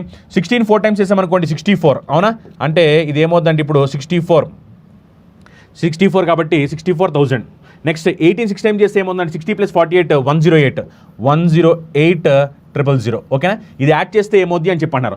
108కి మనం 64 కలిపామనుకోండి, 108కి 64 కలిపితే ఏమవుతుంది చెప్పండి, 172 వస్తుంది. పక్కన 3 సున్నాలు పెట్టాలి. అవునా కదా, ఈ రెండు యాడ్ చేయడం అంతే సింపుల్గా. ఈ రెండు యాడ్ చేసేయండి, యాడ్ చేసి ఆన్సర్ వచ్చేస్తుంది. రెండు యాడ్ చేయండి, 172,000 ఆన్సర్ ఆప్షన్ 4 అవుద్ది. Next one, in another town E the total number of restaurants is 20% more than that of town A and the number of veg restaurants in town E is 9/7 as that of town D. Then find the total number of non-veg restaurants in town E. So town E కి సంబంధించి ఇచ్చారు. Actually town ఈ లేదు, but town ఈకి సంబంధించిన information ఏం చెప్తున్నారు చూడండి ఒకసారి. The another town E the total number of restaurants is 20% more than that of town A అన్నారు. 20% మోర్ దాన్ ఏ. మరి ఏలో మీరు చూస్తే కనుక ఏ వచ్చరికి వెజ్ ఏమో 100, నాన్ వెజ్ ఏమో 150, మరి రెండు కలిపితే ఎంత అంటే 250. మరి ఇది 250 అయితే ఈ టౌన్ ఈలో వచ్చరికి దీనికన్నా 20% ఎక్కువ అంటున్నారు. 20% ఎక్కువ కాబట్టి 10% అంటే 25, 20% అంటే 50, అంటే దాని మీనింగ్ ఎక్స్ట్రాగా 50 అనమాట. మరి 250 + 50 అంటే 300, అంటే దాని మీనింగ్ ఇక్కడ టౌన్ ఈలో టోటల్ నెంబర్ ఆఫ్ రెస్టారెంట్స్ ఎన్ని ఉన్నాయి అంటే 300. ఈ 300లో వెజ్ ఉన్నాయి, నాన్ వెజ్ ఉన్నాయి. ఇప్పుడు వీళ్ళు ఏం చెప్తున్నారంటే నెంబర్ ఆఫ్ వెజ్ రెస్టారెంట్స్ చెప్తున్నారు. Number of veg restaurants in town E is 9/7 as that of town D. Town డిలో 9/7 అంట, 9/7 of town D. So town డిలో వెజ్ రెస్టారెంట్స్ చూడండి. టౌన్ డిలో ఒకసారి మీరు చూస్తే కనుక టౌన్ డీలో మీరు చూడొచ్చు. టౌన్ డీలో ఒకసారి చూస్తే కనుక వెజ్ రెస్టారెంట్స్ ఎన్ని ఉన్నాయి అంటే 1/40 ఉన్నాయి. సారీ టౌన్ డీలో వెజ్ రెస్టారెంట్స్ ఏంటంటే 140, ఇందులో 9/7 అన్నారు. అంటే 140లో మనకి 9/7, 140లో 9/7, అప్పుడు ఏమో చెప్పండి, 147లో 20 టైమ్స్ పోయింది, 20 into 7 అంటే 180. అంటే దాని మీనింగ్ వెజ్ రెస్టారెంట్స్ టౌన్ ఈలో వెజ్ రెస్టారెంట్స్, వెజ్ ఎన్ని అంటే 180. మరి 300లో నుంచి 180 తీసేస్తే ఇంక మిగిలింది ఎంత అంటే 120. ఈ 120 కూడా ఏంటంటే నాన్ వెజ్ రెస్టారెంట్స్. క్వశ్చన్లో అదే అడిగారు మనల్ని, నాన్ వెజ్ రెస్టారెంట్స్ ఎన్ని ఉన్నాయి అన్నారు. నాన్ వెజ్ రెస్టారెంట్స్ ఎన్ని ఉన్నాయి అంటే 120 ఆన్సర్ అవుద్ది. ఎస్ 120. వీడియో చూసే వాళ్ళందరూ క్లాస్ నచ్చితే లైక్ చేయండి, మీ ఫ్రెండ్స్ అందరికీ కూడా వీడియోని షేర్ చేయండి. అందరూ కూడా లైక్ చేసి మీ ఫ్రెండ్స్ అందరూ వీడియో షేర్ చేయండి. జస్ట్ క్లాస్ చూడడం కాదు, మీరు ఆన్సర్స్ ఏమొస్తున్నాయో కమెంట్ చేయండి. దాంతోపాటు ఈ క్లాస్కి సంబంధించి ఇన్ఫర్మేషన్ మీ ఫ్రెండ్స్కి లైవ్లో షేర్ చేస్తే కనుక వాళ్ళు వచ్చి లైవ్లో జాయిన్ అవుతారు. ఎందుకంటే ఈ క్లాస్లో మనం మొత్తం 40 క్వశ్చన్స్ ఎక్స్ప్లెయిన్ చేయబోతున్నాము.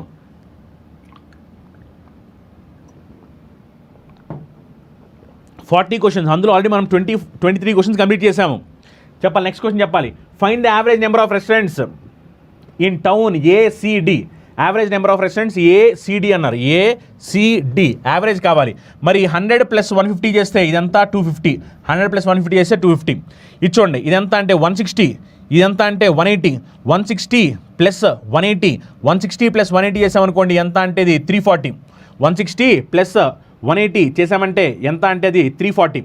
నెక్స్ట్ ఇచ్చోండి, ఇది చూస్తే కనుక ఇదంతా అంటే 140, ఇదంతా అంటే మనకి 140 + 80, అవునా కదా, 140 + 80. 140 + 80 అంటే ఇదెంత అంటే 240. 140 + 80, 140 + 80, సారీ 140 + 80 చేస్తే 320. 140 + 80 చేస్తే 320. ఈ మొత్తాన్ని యాడ్ చేయండి. యాడ్ చేస్తే కనుక మనకి ఏమొస్తుంది చెప్పండి. 340 + 320 చేస్తే కనుక అప్పుడు మనకి 660 + 250. 660 + 250 చేసామనుకోండి అప్పుడు మనకి ఎంత వస్తుంది 910 / 3. ఇదే కదా వాళ్ళు అడిగింది యావరేజ్, అవునా కదా, వాళ్ళు అడిగింది అదే కదా. Find average number of restaurants in town ACD together. Average కావాలి. ఇదేమో 100 + 150 250, ఇదేమో 160 + 180, 160 + 180, 160 + 180 కాబట్టి దీని వాల్యూ 340 వచ్చింది.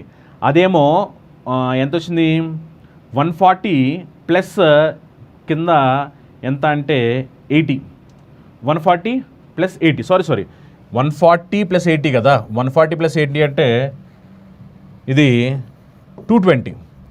140 + 80 అంటే 220. అప్పుడు ఎంత అంటే టోటల్ వచ్చేసరికి 810/3 అంటే 270. ఓకేనా, 270. యావరేజ్ ఎంత అంటే 270 ఆన్సర్ అవుద్ది. నెక్స్ట్ క్వశ్చన్ చూడండి. Find the difference between the average of non veg restaurants in towns B and C together and the number of veg restaurants in D. So ఏమన్నారంటే difference between average of non veg restaurants in B and C. Non veg restaurants B, non veg restaurant C. ఇప్పుడు ఇది ఎంత అంటే ఇది 200, ఇది ఎంత అంటే మనకిది చూడొచ్చు, ఇది 160, 170, 180. మరి 200 + 180 అంటే 200 + 180 అంటే 380 యావరేజ్ అంటే ఎంత వస్తుందంటే 190.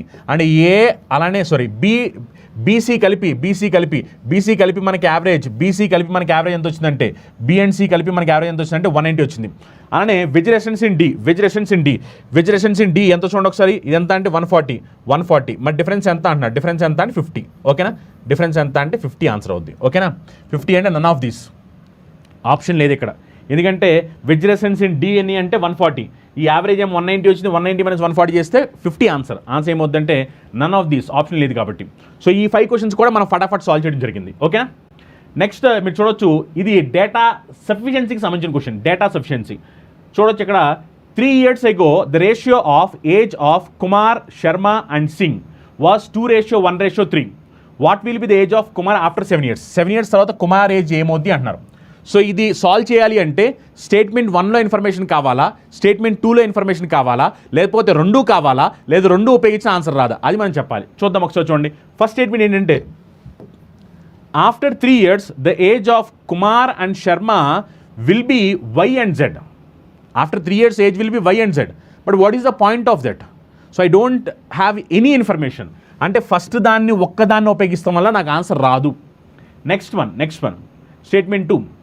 After 29 years age of Sharma and Singh will be y plus 14 and y plus 38. After 29 years, Sharma and Singh age will be y plus 14, y plus 38. Now observe carefully. After 29 years, I know what is their ages. After 29 years, I know what is their ages. And I know 3 years ago, what is their ages ratio. Okay. Now, you know one point, that age difference will be same, whether it is today or in the future or in the past. Yes or no? Age difference will be same. So that is the reason, subtract these two, then we'll come to know age difference between Sharma and Singh. Now, age difference will be y plus 38 minus y plus 14. Yes or no? Now, if you calculate the difference, y gets cancelled, 38, 14 difference will be how much? 24. So, difference between ages of Sharma and Singh is 24 years. Difference will be same, present, future, in the past also. Now, observe here, 3 years ago, I have ages ratio. Kumar, Sharma and Singh, which means 3 years ago, Kumar age is 3 years ago. 3 years ago, Kumar age is nothing but x. Whereas, Kumar age is 2x. Y means 2 ratio 1 ratio 3 means 2x, x, 3x. So, Kumar age will be 2x. Whereas, Sharma age will be x. Singh age will be 3x. Now observe here carefully, x 3x difference is going to be how much? X 3x difference will be 2x. So difference between Sharma age and Singh age is nothing but 2x. Difference between Singh and Sharma age difference is nothing but 24. So I can say 2x equal to 24. If 2x equal to 24, I can say x equal to 12. Once I say x equal to 12, my question is about knowing the age of Kumar. Yes or no? So Kumar age is nothing but 2x. So 2x means 2 into 12, 24. So Kumar's age is 24 years. When 3 years ago, present age is going to be how much? Present age will be 24 plus 3, 27 years. Present age is 27 years. If present age is 27 years, after 7 years, I can say what? 27 plus 7, yes or no? Which means only 2 is sufficient. Only two. Statement only 2. Only 2 is sufficient to mark the answer. Is that clear? Option 3. Only 2 is sufficient to mark the answer. Only 2. Truly speaking, if you understand the concept, then this calculation is not required. Why? The reason is they are asking us to find using which statement you can get the answer. But what is the answer? No one is asking. Okay? Answer ఏంటి ఎవరు అడగట్లేదు. వాళ్ళు అడిగింది ఈ క్వశ్చన్కి answer చెప్పాలి అంటే ఏ information అవసరం వద్దు అని చెప్పారు. మీకు ఒకవేళ నిజంగా క్వశ్చన్ అర్థమైతే కనుక ఈ క్యాలిక్యులేషన్ చేయకోకుండానే మీరు ఓన్లీ సెకండ్ దాన్ని ఉపయోగించి ఆన్సర్ చెప్పొచ్చు అని చెప్పవచ్చు. బట్ నేను మీకు ఎక్స్ప్లెయిన్ చేస్తాను కాబట్టి ఎక్స్ప్లెయిన్ చేశాను. నెక్స్ట్ క్వశ్చన్ చూడండి, ఇది కూడా డేటా సఫిషియన్సీకి సంబంధించిన క్వశ్చనే. ఇందులో వాళ్ళు ఏమడుతున్నారంటే find out the length of train X given that speed of X is 20 meter per second. So మనకి ఏంటంటే స్పీడ్ ఆఫ్ ట్రైన్ ఎక్స్ ఇచ్చారు, అదేమిటంటే 20 మీటర్ పర్ సెకండ్ ఇచ్చారు. మనల్ని ఏమడుగుతారంటే length of train X length అడుగుతున్నారు.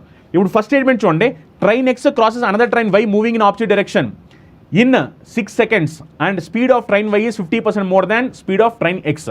ఇప్పుడు చూడండి, speed of train X 20 meters per second అయితే వై వచ్చేసరికి 50% మోర్ అన్నాడు. 50% మోర్ అంటే దాని స్పీడ్ అప్పుడు ఏమో చెప్పండి, అది వచ్చేసరికి 30 మీటర్ పర్ సెకండ్ అవుద్ది. అవునా కదా? 30 మీటర్ పర్ సెకండ్ అవుద్ది.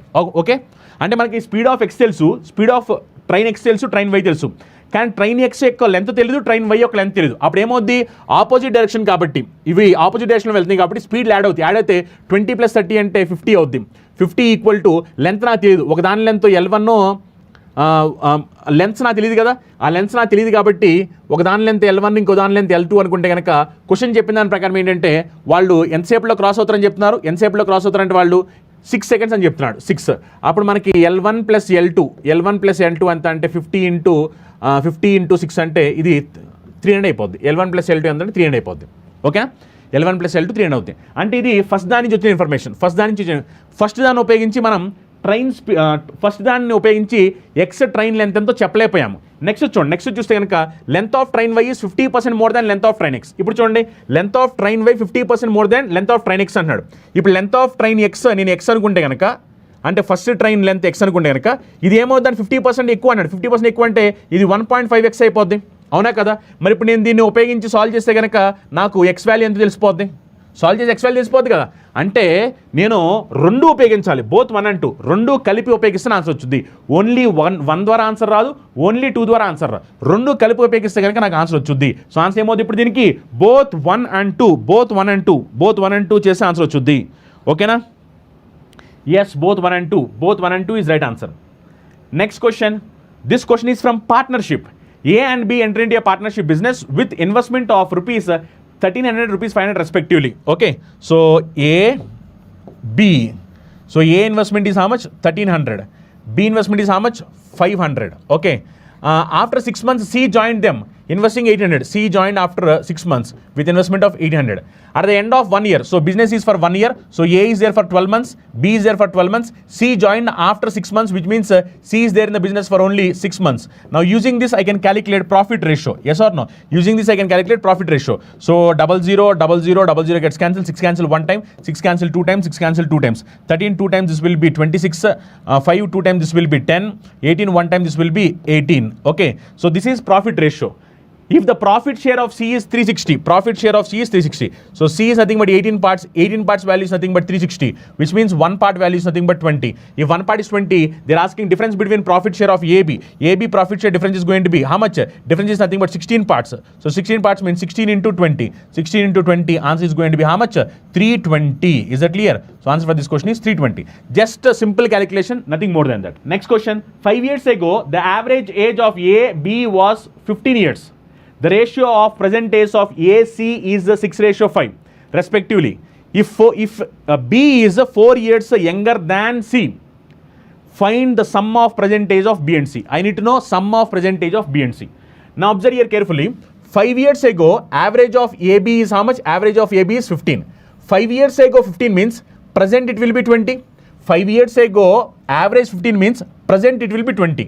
Now present age sum, present age sum, present age sum, present age sum. A and B, present age sum will be how much? Average 20 means sum is going to be, average 20 means sum is going to be 40. Okay, average 20 means sum is going to be 40. In the question is clearly said, the ratio of present age of AC is in the ratio 6:5. AC present age ratio is 6:5. But here I have present age of AB. Yes or no? Present age of AB. As question is given present age of AB, if I assume A percentage is going to be 6x and C percentage is going to be 5x. Why means both of them combined together 40. But what is A's age, what is B's age, I don't know. But according to the ratio given, percentage ratio of AC is 6:5, which means A 6x, C is nothing but 5x. Now what I can do is B is 4 years younger than C. B is 4 years younger than C. B is 4 years younger than C, which means using this value, B is 4 years younger than C. C is 5x. Now B will be 5x minus 4. Yes or no? B will be 5x minus 4. Why means B is 4 years younger than C. So B will be 5x minus 4.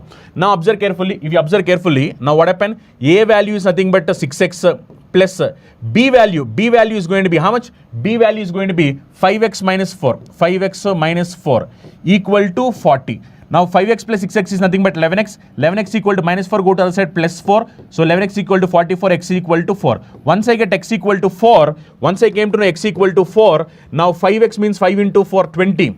6x means 6 into 4, 24. Now this will be 20 minus 4, that is nothing but 16. 5 4 is 20, 20 minus 4, 16. Now question is asking, what is the percentage of B and C? B and C together. So B is 16, C is 20. Both of them come into the 36 years. Okay? Percentage of B and C. Question is asking, percentage of B and C. Sum of percentage of B and C. B percentage 16, C percentage 20. 16 plus 20, 36 is the right answer. Is that clear? Yes. Next question. A gets 40% marks in an exam and he receives 40 less marks than passing marks. B gets 70% marks in same exam and receives 20 more marks than passing marks. If C gets 65% marks in the same exam, then find the difference between marks received by A and C in the exam. So look here, A gets 40% marks and he is getting 40 marks less. B is getting same exam, but B is getting 70% marks. He is getting 20 more marks than pass marks.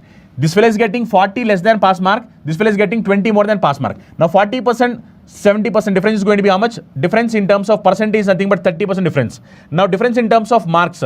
This is 40 less.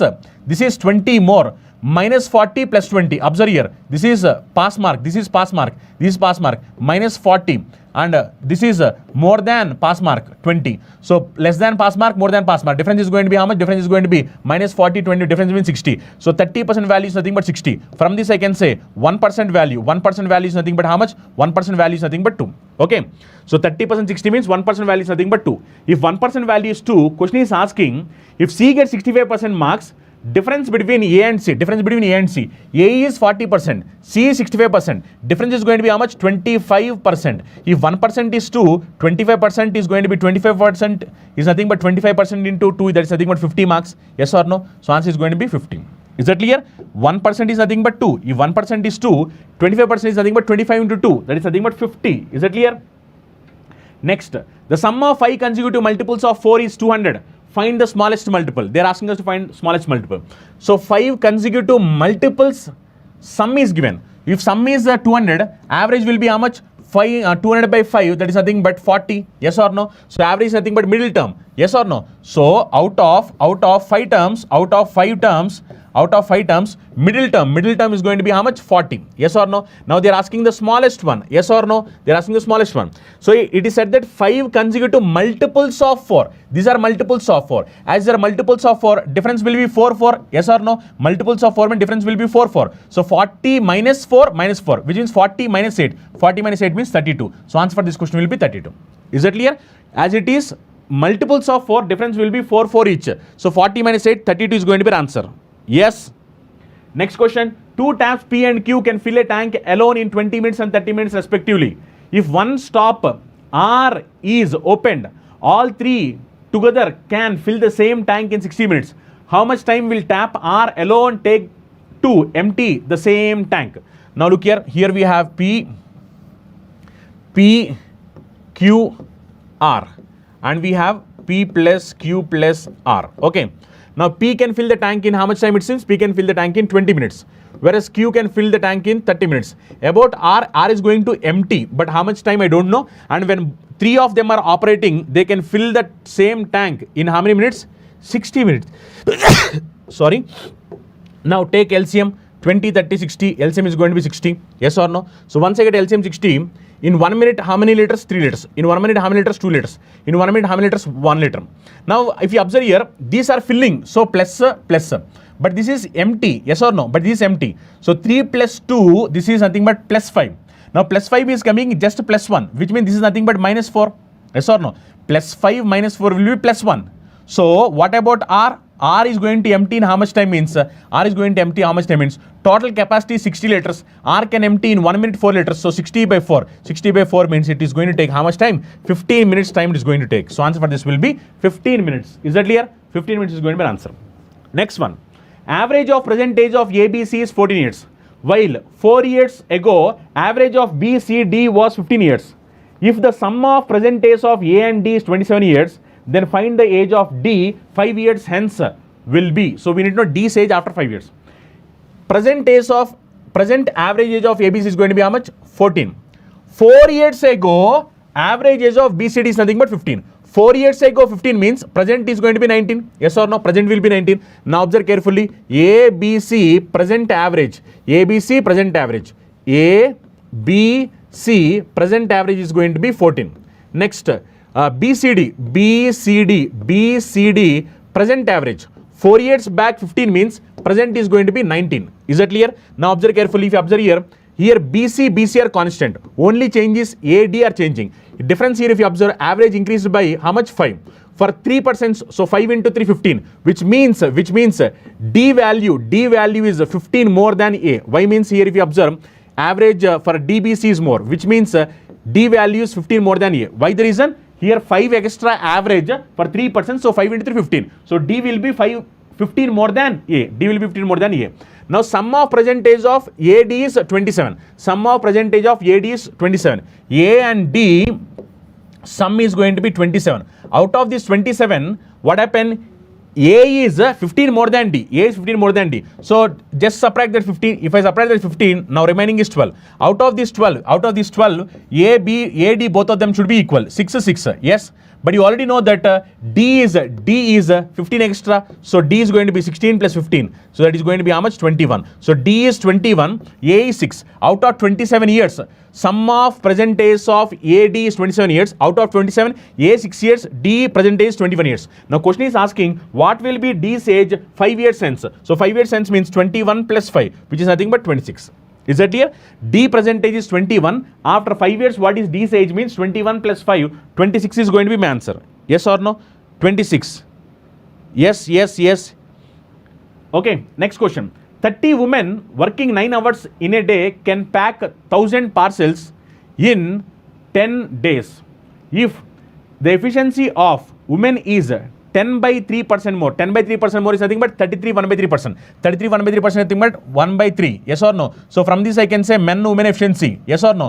Now women is 33 1/3% more, which is nothing but 100/3%. Yes, which means men is 3, women is 33 1/3% extra. So women will be 4. Okay. So men efficiency is 3, women efficiency is nothing but 4. This is nothing but efficiency ratio. This is given in the question very clearly.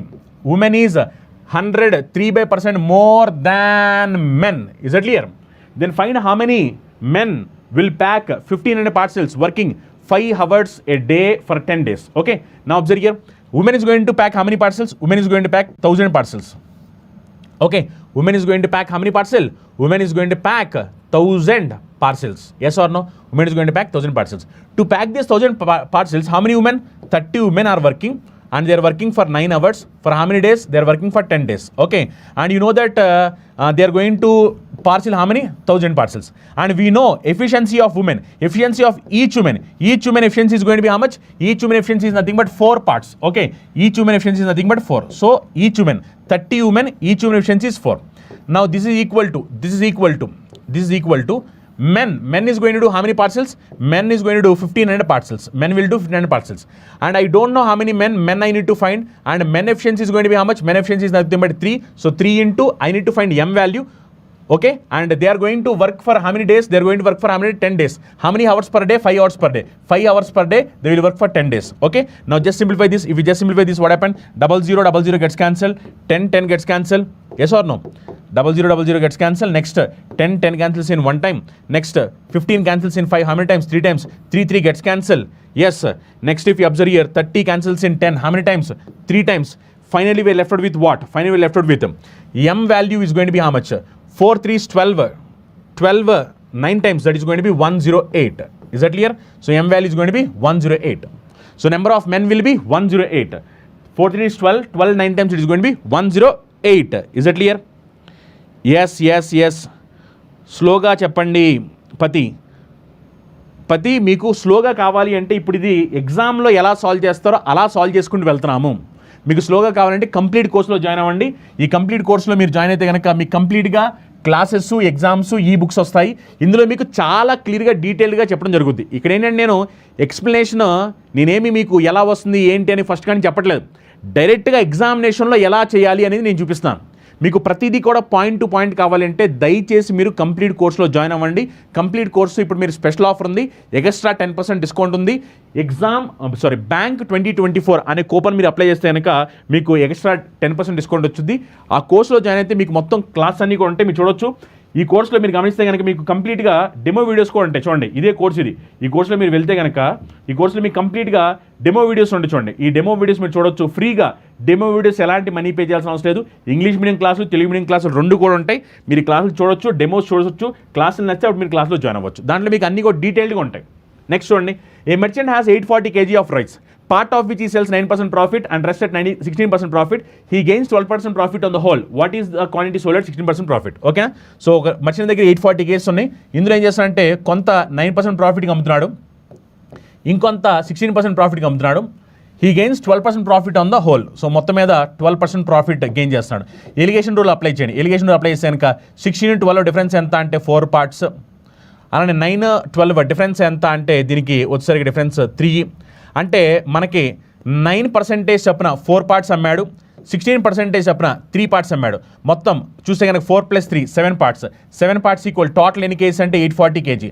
అప్పుడు దీని నుంచి 1 part equality ఎంత అంటే 120. మరి 1 part equal to 120 అయితే కనుక question ఏమడిగింది మనల్ని? Question ఏమడిగిందంటే 16% ప్రాఫిట్కి ఎన్ని పార్ట్స్? 3 పార్ట్స్. 3 పార్ట్స్ కాబట్టి 3 × 120 ఆన్సర్ ఎంత అంటే 360 kg. ఓకేనా? సో ఆన్సర్ ఎంత అంటే 360 kg. Okay, next question. What is the difference between compound interest and simple interest for the sum of rupees 40,000 over 2 years period if component is calculated 20% per annum and simple interest is calculated 23% per annum. చూడండి 40,000 మీద 2 yearsకి compound interest 20% per annum చెప్పని calculate చేస్తే అప్పుడు మనకి compound interest ఎంత వస్తుందంటే 44% వచ్చుద్ది. అవునా కదా? కాంపౌండ్ ఇంట్రెస్ట్ 2 yearsకి 20% చెప్పని క్యాలిక్యులేట్ చేస్తే 44%. A + B + AB అనే ఫార్ములా ఆల్రెడీ మనం డిస్కస్ చేసుకున్నాము. 44% వచ్చుద్ది. అదే సింపుల్ ఇంట్రెస్ట్ 2 yearsకి 23% చెప్పని చేస్తే కనుక సింపుల్ ఇంట్రెస్ట్ 2 yearsకి 23% చెప్పని చేస్తే అప్పుడు ఎంత వస్తుందంటే 46% వచ్చుద్ది. అవునా కదా? ఈ రెండింటి మళ్ళీ డిఫరెన్స్ ఎంత? 46% 44% డిఫరెన్స్ ఎంత? 2%. మరి మనకి ప్రిన్సిపల్ 40,000 కాబట్టి 40,000 2% అంటే ఎంత? 800. అర్థమైందా? 40,000 2% ఎంత? 800. ఎందుకంటే 1% అంటే 400, 2% అంటే 800. సో ఆన్సర్ ఏమవుద్ది? 800. ఓకేనా? నెక్స్ట్ క్వశ్చన్ చూడండి. A vendor sells 50% of apples he had and throws away 20% of the remainder. Next day he sells 60% of the remainder and throws away the rest. What percent of his apples does the vendor throw? So ఒక vendor దగ్గర మొత్తం 100% apples ఉన్నాయి. ఈ 100% apples అతను ఏం చేశాడంట? Cells 50% of apples. ఇందులో ఒక 50% అమ్మేశాడు, ఒక 50% అమ్మాడు. 50% of the apples he had and throws away 20% of the remainder. ఇంకా మీరు చూస్తే కనుక మిగిలింది ఎంత అంటే 50%. ఈ 50%లో 20% పాడేశాడు. ఈ 50%లో 20% పాడేశాడు. ఈ 50%లో 20% త్రో చేశాడు. ఈ 50%లో 20% అంటే 50లో 20% అంటే 10. ఈ 10 యాపిల్స్ ఈ 10 ఏం చేశాడు? ఈ 10% వాడు పాడేశాడు. ఓకేనా? మొత్తం 100 యాపిల్స్ ఉంటే అందులో 50 యాపిల్స్ ఫస్ట్ అమ్మేశాడు. మిగిలిన 50లో 20%, మిగిలిన 50లో 20% అంటే 10. ఈ 10 యాపిల్స్ ఏం చేశాడు అతను? ఈ 10 యాపిల్స్ అతను పాడేశాడు, త్రో. అందుకనే నేను స్టార్ మార్క్ పెట్టుకున్నాను, ఎందుకంటే నాకు కావాల్సినది. తర్వాత ఏం చేశాడు?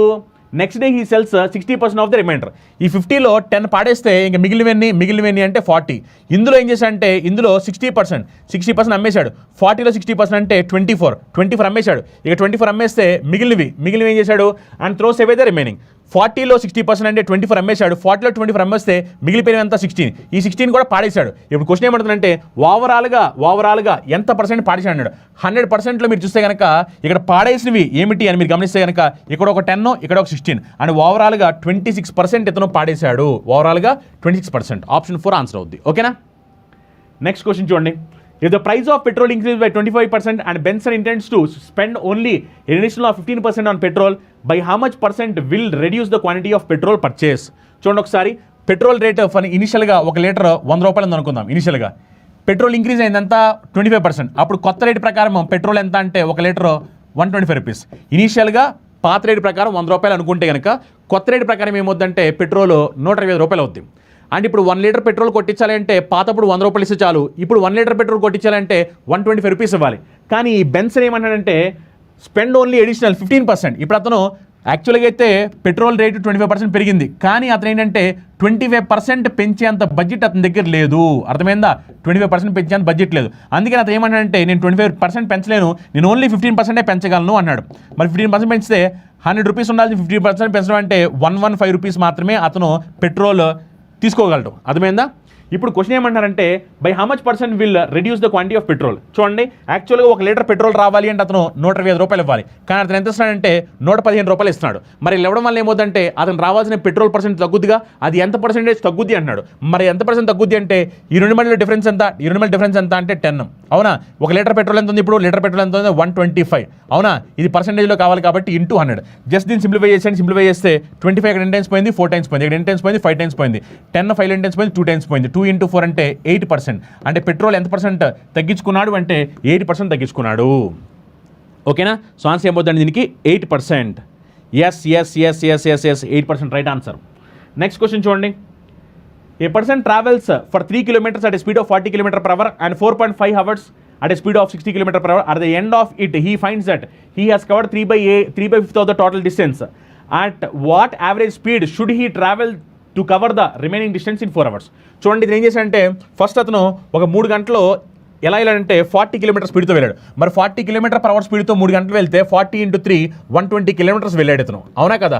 నెక్స్ట్ ఏం చేశాడంటే ఒక 4.5 అవర్స్ ఎంత స్పీడ్తో వెళ్ళాడంటే 60 కిలోమీటర్ పర్ అవర్తో వెళ్ళాడు. మరి 4.5 అవర్స్ 60 కిలోమీటర్ పర్ అవర్తో వెళ్తే 60 × 4 240, 240 + 30 అంటే ఇక్కడ ఒక 270 కిలోమీటర్స్ వెళ్ళాడు.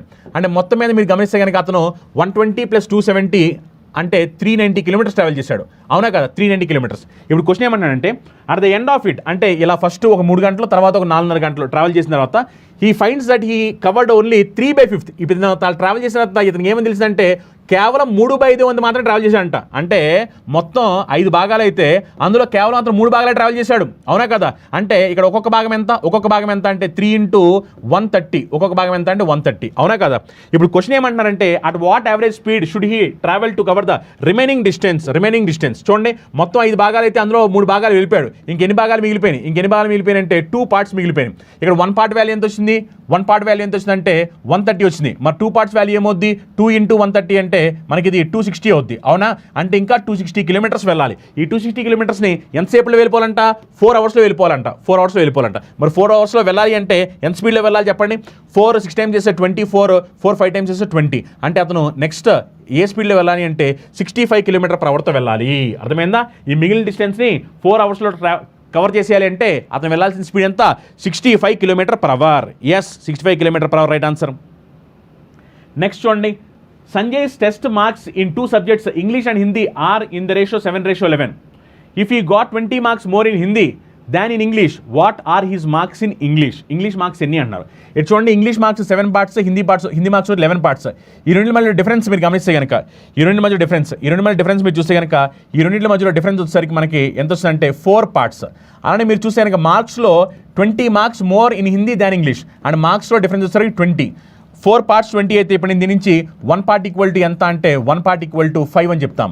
ఎప్పుడైతే 1 పార్ట్ 5 అయిపోయిందో మనల్ని ఏమడుతుందంటే what are marks in English marks ఎంత అన్నారు? ఇంగ్లీష్ మార్క్స్ 7 పార్ట్స్ ఏమవుతాయి అంటే 7 × 5 35 మార్క్స్, ఓకేనా. సో ఆన్సర్ ఏమవుతుంది దీనికి 35. Is it clear? Yes. So దీంతో మనకి టోటల్గా 40 క్వశ్చన్స్ ఏవైతే ఉన్నాయో ఈ 40 క్వశ్చన్స్ అనేవి మనం ఫటాఫట్ కంప్లీట్ చేసుకున్నట్టు. ఈ 40 క్వశ్చన్స్ గుర్తుపెట్టుకోండి, మీరు ఎగ్జామినేషన్ రాసినప్పుడు కూడా తక్కువ టైంలో సాల్వ్ చేయాలి. అనవసరంగా మీరు ఎక్కువ టైం సాల్వ్ చేస్తే కానీ ఎగ్జామినేషన్లో ఎలాంటి ఉపయోగం లేదు.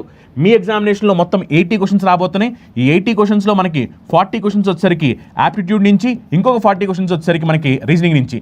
మీకు ఎగ్జామినేషన్లో టైం ఇచ్చేది ఎంత అంటే ఓవరాల్గా 80 క్వశ్చన్స్కి గాను 45 మినిట్స్ టైం ఇస్తారు. అంటే మీకు ఒక్కొక్క క్వశ్చన్కి కేవలం సుమారుగా 30 సెకండ్ల టైం మాత్రమే ఉంటుంది. అంటే మీరు అంత బాగా ప్రాక్టీస్ చేస్తే మాత్రమే 30 సెకండ్స్లో మీరు సాల్వ్ చేయగలుగుతారు.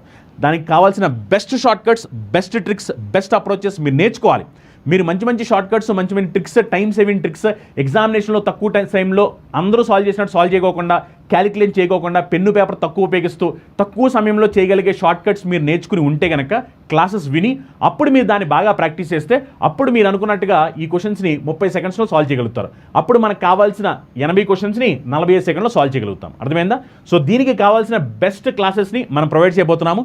ఈ సిలబస్కి అనుగుణంగా దీంట్లో మనం ప్రిలిమ్స్, మెయిన్స్ 2 కవర్ చేస్తూ కంప్లీట్గా దీంట్లో మనం numerical ability, reasoning, English, banking awareness, computer awareness, current affairs ఇవన్నీ కూడా మనం దీంట్లో కవర్ చేయబోతున్నాం అనమాట. దీంట్లో మీ ఎగ్జామినేషన్కి కావాల్సిన విధంగా బెస్ట్, స్మార్ట్, యూనిక్ అప్రోచెస్తో తక్కువ టైంలో బ్యాంక్ ఎగ్జామినేషన్కి కావాల్సిన విధంగా 30 సెకండ్స్లో 35 సెకండ్స్లో ఆన్సర్స్ పెట్టే విధంగా మనం క్వశ్చన్స్ని సాల్వ్ చేస్తూ ఉంటాము. ఈ అప్రోచెస్ని మీరు నేర్చుకుని మీరు బాగా ప్రాక్టీస్ చేస్తే కనుక మీరు డెఫినెట్గా బ్యాంక్ జాబ్ని సాధిస్తారు. ఈ కోర్సులో జాయిన్ అవడం కోసం మీరు కేవలం 2250 రూపాయలు కడితే సరిపోద్ది. ఇది లిమిటెడ్ పీరియడ్ ఆఫర్ అనమాట. ఈ ఆఫర్ మీరు సద్వినియోగం చేసుకోవాలనుకుంటే చందన్ లాయర్స్ యాప్ డౌన్లోడ్ చేసుకోండి. ఇందులో మీకు English medium classes, Telugu medium classes separate. You have separate class for English medium, separate class for Telugu medium. You can watch both the classes. You can look here. English medium classes are separate, Telugu medium classes are separate. You will have classes, exams and e-books also will be provided. ఇందులో మీకు classes ఉంటాయి, materials ఉంటాయి, అలానే మీకు exams కూడా provide చేయడం జరుగుతుంది అనమాట. ఇంగ్లీష్ మీడియం, తెలుగు మీడియం 2 మీడియంస్లో కూడా క్లాస్ అనేవి సపరేట్గా ఉంటాయి. మీరు కూపన్ కూడా అప్లై చేయడం వల్ల మీకు 2250 రూపీస్కి వస్తుంది. అలానే ఎవరైతే విద్యార్థులు ఎస్ఎస్సీ ఎగ్జామ్స్ రాయాలనుకున్నారో ఎస్ఎస్సీ స్పెషల్ బ్యాచెస్ మన దగ్గర ఉన్నాయి. ఎస్ఎస్సీ సంబంధించిన అన్ని special batches, CGL, CHSL, CPU, MTS, stenographer సంబంధించిన స్పెషల్ బ్యాచ్ మన దగ్గర ఉంది. అలానే ఎవరైతే విద్యార్థులు రైల్వే ప్రిపేర్ అవుతున్నారు రైల్వే స్పెషల్ బ్యాచ్ కూడా మన దగ్గర ఉన్నాయి. ఒకవేళ మీరు బ్యాంక్, ఎస్ఎస్, రైల్వే 3 రాయాలనుకుంటే కనుక bank, SS, railway combo pack ఉంది. అన్ని బ్యాంక్ ఎగ్జామ్స్, అన్ని ఎస్ ఎగ్జామ్స్, అన్ని రైల్వే ఎగ్జామ్స్. అండ్ బ్యాంక్కి సంబంధించి మీరు IPS, PO, IPS clerk, IPS సంబంధించిన regional rural bank office scale office assistant, SBI PO, SBI clerk అన్ని రాసుకోవచ్చు. అలానే ఎస్ఎస్సి సంబంధించి CHSL, CGL, CPO, MTS, stenographer, GD ఇవన్నీ కూడా రాసుకోవచ్చు. రైల్వే సంబంధించి ఎన్టీపీసీ, గ్రూప్ డి, ఏఎల్పీ ఇలాంటివి కూడా రాసుకోవచ్చు. ఇలా railway, bank, SSC point of లో కామన్ ప్యాక్ ఉంది. ఇది మనకి ఇంగ్లీష్ మీడియం, తెలుగు మీడియం రెండు మీడియంస్లో క్లాస్ సపరేట్గా ఉంటాయి. ప్రిలిమ్స్, మెయిన్స్ రెండు కవర్ అవుతాయి. ఇది మీకు 4,500 రూపీస్కి ఆఫర్లో అవైలబిలిటీ ఉంది. అండ్ దీంతో పాటు ఎవరైతే విద్యార్థులు గ్రూప్స్ పాయింట్ ఆఫ్ ప్రిపేర్ అవుతున్నారో గ్రూప్స్ కూడా స్పెషల్ బ్యాచ్ మన దగ్గర ఉంది. ఏపీ వాళ్ళకి, తెలంగాణ వాళ్ళకి గ్రూప్ స్పెషల్ బ్యాచ్ మనం 1,500 రూపాయలకి ఇస్తున్నాము. ఏపీ గ్రూప్ 2 మెయిన్స్ బ్యాచ్ అలానే తెలంగాణ వాళ్ళకి కంప్లీట్ కోర్స్ జస్ట్ 1,500 రూపీస్కి ఇంగ్లీష్ మీడియం, తెలుగు మీడియం రెండు మీడియంస్లో క్లాస్ ఉంటాయి. దీంతో పాటు మీకు arithmetic, reasoning, advance maths point of అన్ని కాంపిటేటివ్ ఎగ్జామ్స్ దృష్టిలో పెట్టుకుని నేనే మీకు మొత్తం 3 సబ్జెక్ట్స్ చెప్పబోతున్నాను. ఇది మీకు మొత్తం 78 టాపిక్స్ ఉంటాయి. 7,707 క్వశ్చన్స్ కవర్ చేయడం జరుగుతుంది. ఇది 0 to year బ్యాచ్ అనమాట. ఇది మీకు 1 month, 3 months, 6 months ఆఫర్లో అవైలబిలిటీ ఉన్నాయి. ఇది మీకు చూస్తే కనుక 999 రూపీస్, 800 రూపీస్, 2,700 రూపీస్ అండ్ 4,500 రూపీస్కి ఆఫర్లు అవైలబిలిటీ ఉన్నాయి అనమాట. ఇది ఒక మంచి ఆపర్చునిటీ. ఎవరైతే విద్యార్థులు సీరియస్గా బ్యాంక్ జాబ్ కొట్టాలనుకుంటున్నారో ఈ ఆపర్చునిటీ యూటిలైజ్ చేసుకోండి. 9,900 వేకెన్సీస్తో ఎగ్జామినేషన్ జరగబోతుంది. పీఓ, క్లర్క్ రెండు ఉంటాయి. ఇందులో మీకు తెలుగులో ఎగ్జామ్ జరుగుద్ది, ఇంగ్లీష్లో ఎగ్జామ్ జరుగుద్ది. దీంతో పాటు ఇతర లాంగ్వేజ్లో ఎగ్జామ్ జరగబోతుంది. ఇది ఒక మంచి ఆపర్చునిటీ. ఈ ఆపర్చునిటీ యూటిలైజ్ చేసుకోండి. జస్ట్ మొన్న 7th నుంచే అప్లికేషన్ ఫిల్ చేయడం స్టార్ట్ అయింది. ఈ మంత్ 27th వరకు మనకు టైం ఉందన్నమాట. లేట్ చేయకోకుండా దయచేసి ఎవరైనా సీరియస్గా బ్యాంక్ జాబ్ కొట్టాలనుకుంటే కనుక అప్లై చేయండి. ఒకవేళ మీకు డౌట్స్ ఉంటే కనుక కాల్ చేయండి. అండ్ ఈ క్వశ్చన్ పేపర్ సంబంధించి మీరందరూ ఏమొచ్చినాయి, మీకు ఆన్సర్స్ ఏమిటి అని కామెంట్ చేయండి. ఒకవేళ మీకు ఇంకా ఏమైనా కావాలి అనుకుంటే కనుక సార్ నాకు ఇది కావాలి అని మీరు కామెంట్లో కామెంట్ చేస్తే కనుక అది మనం నెక్స్ట్ క్లాస్లో ప్లాన్ చేస్తాం. ఓకేనా? మరిన్ని లైవ్ క్లాసెస్ కోసం కొత్తగా ఎవరైనా మన ఛానల్ చూసినట్లయితే కనుక ఛానల్ సబ్స్క్రైబ్ చేసుకోండి. అలానే వీడియో నచ్చితే లైక్ చేయండి. మీ ఫ్రెండ్స్ ఎవరైనా కాంపిటేటివ్ ఎగ్జామ్ ప్రిపేర్ అవుతుంటే వాళ్ళందరూ కూడా షేర్ చేయండి. Thank you. All the best.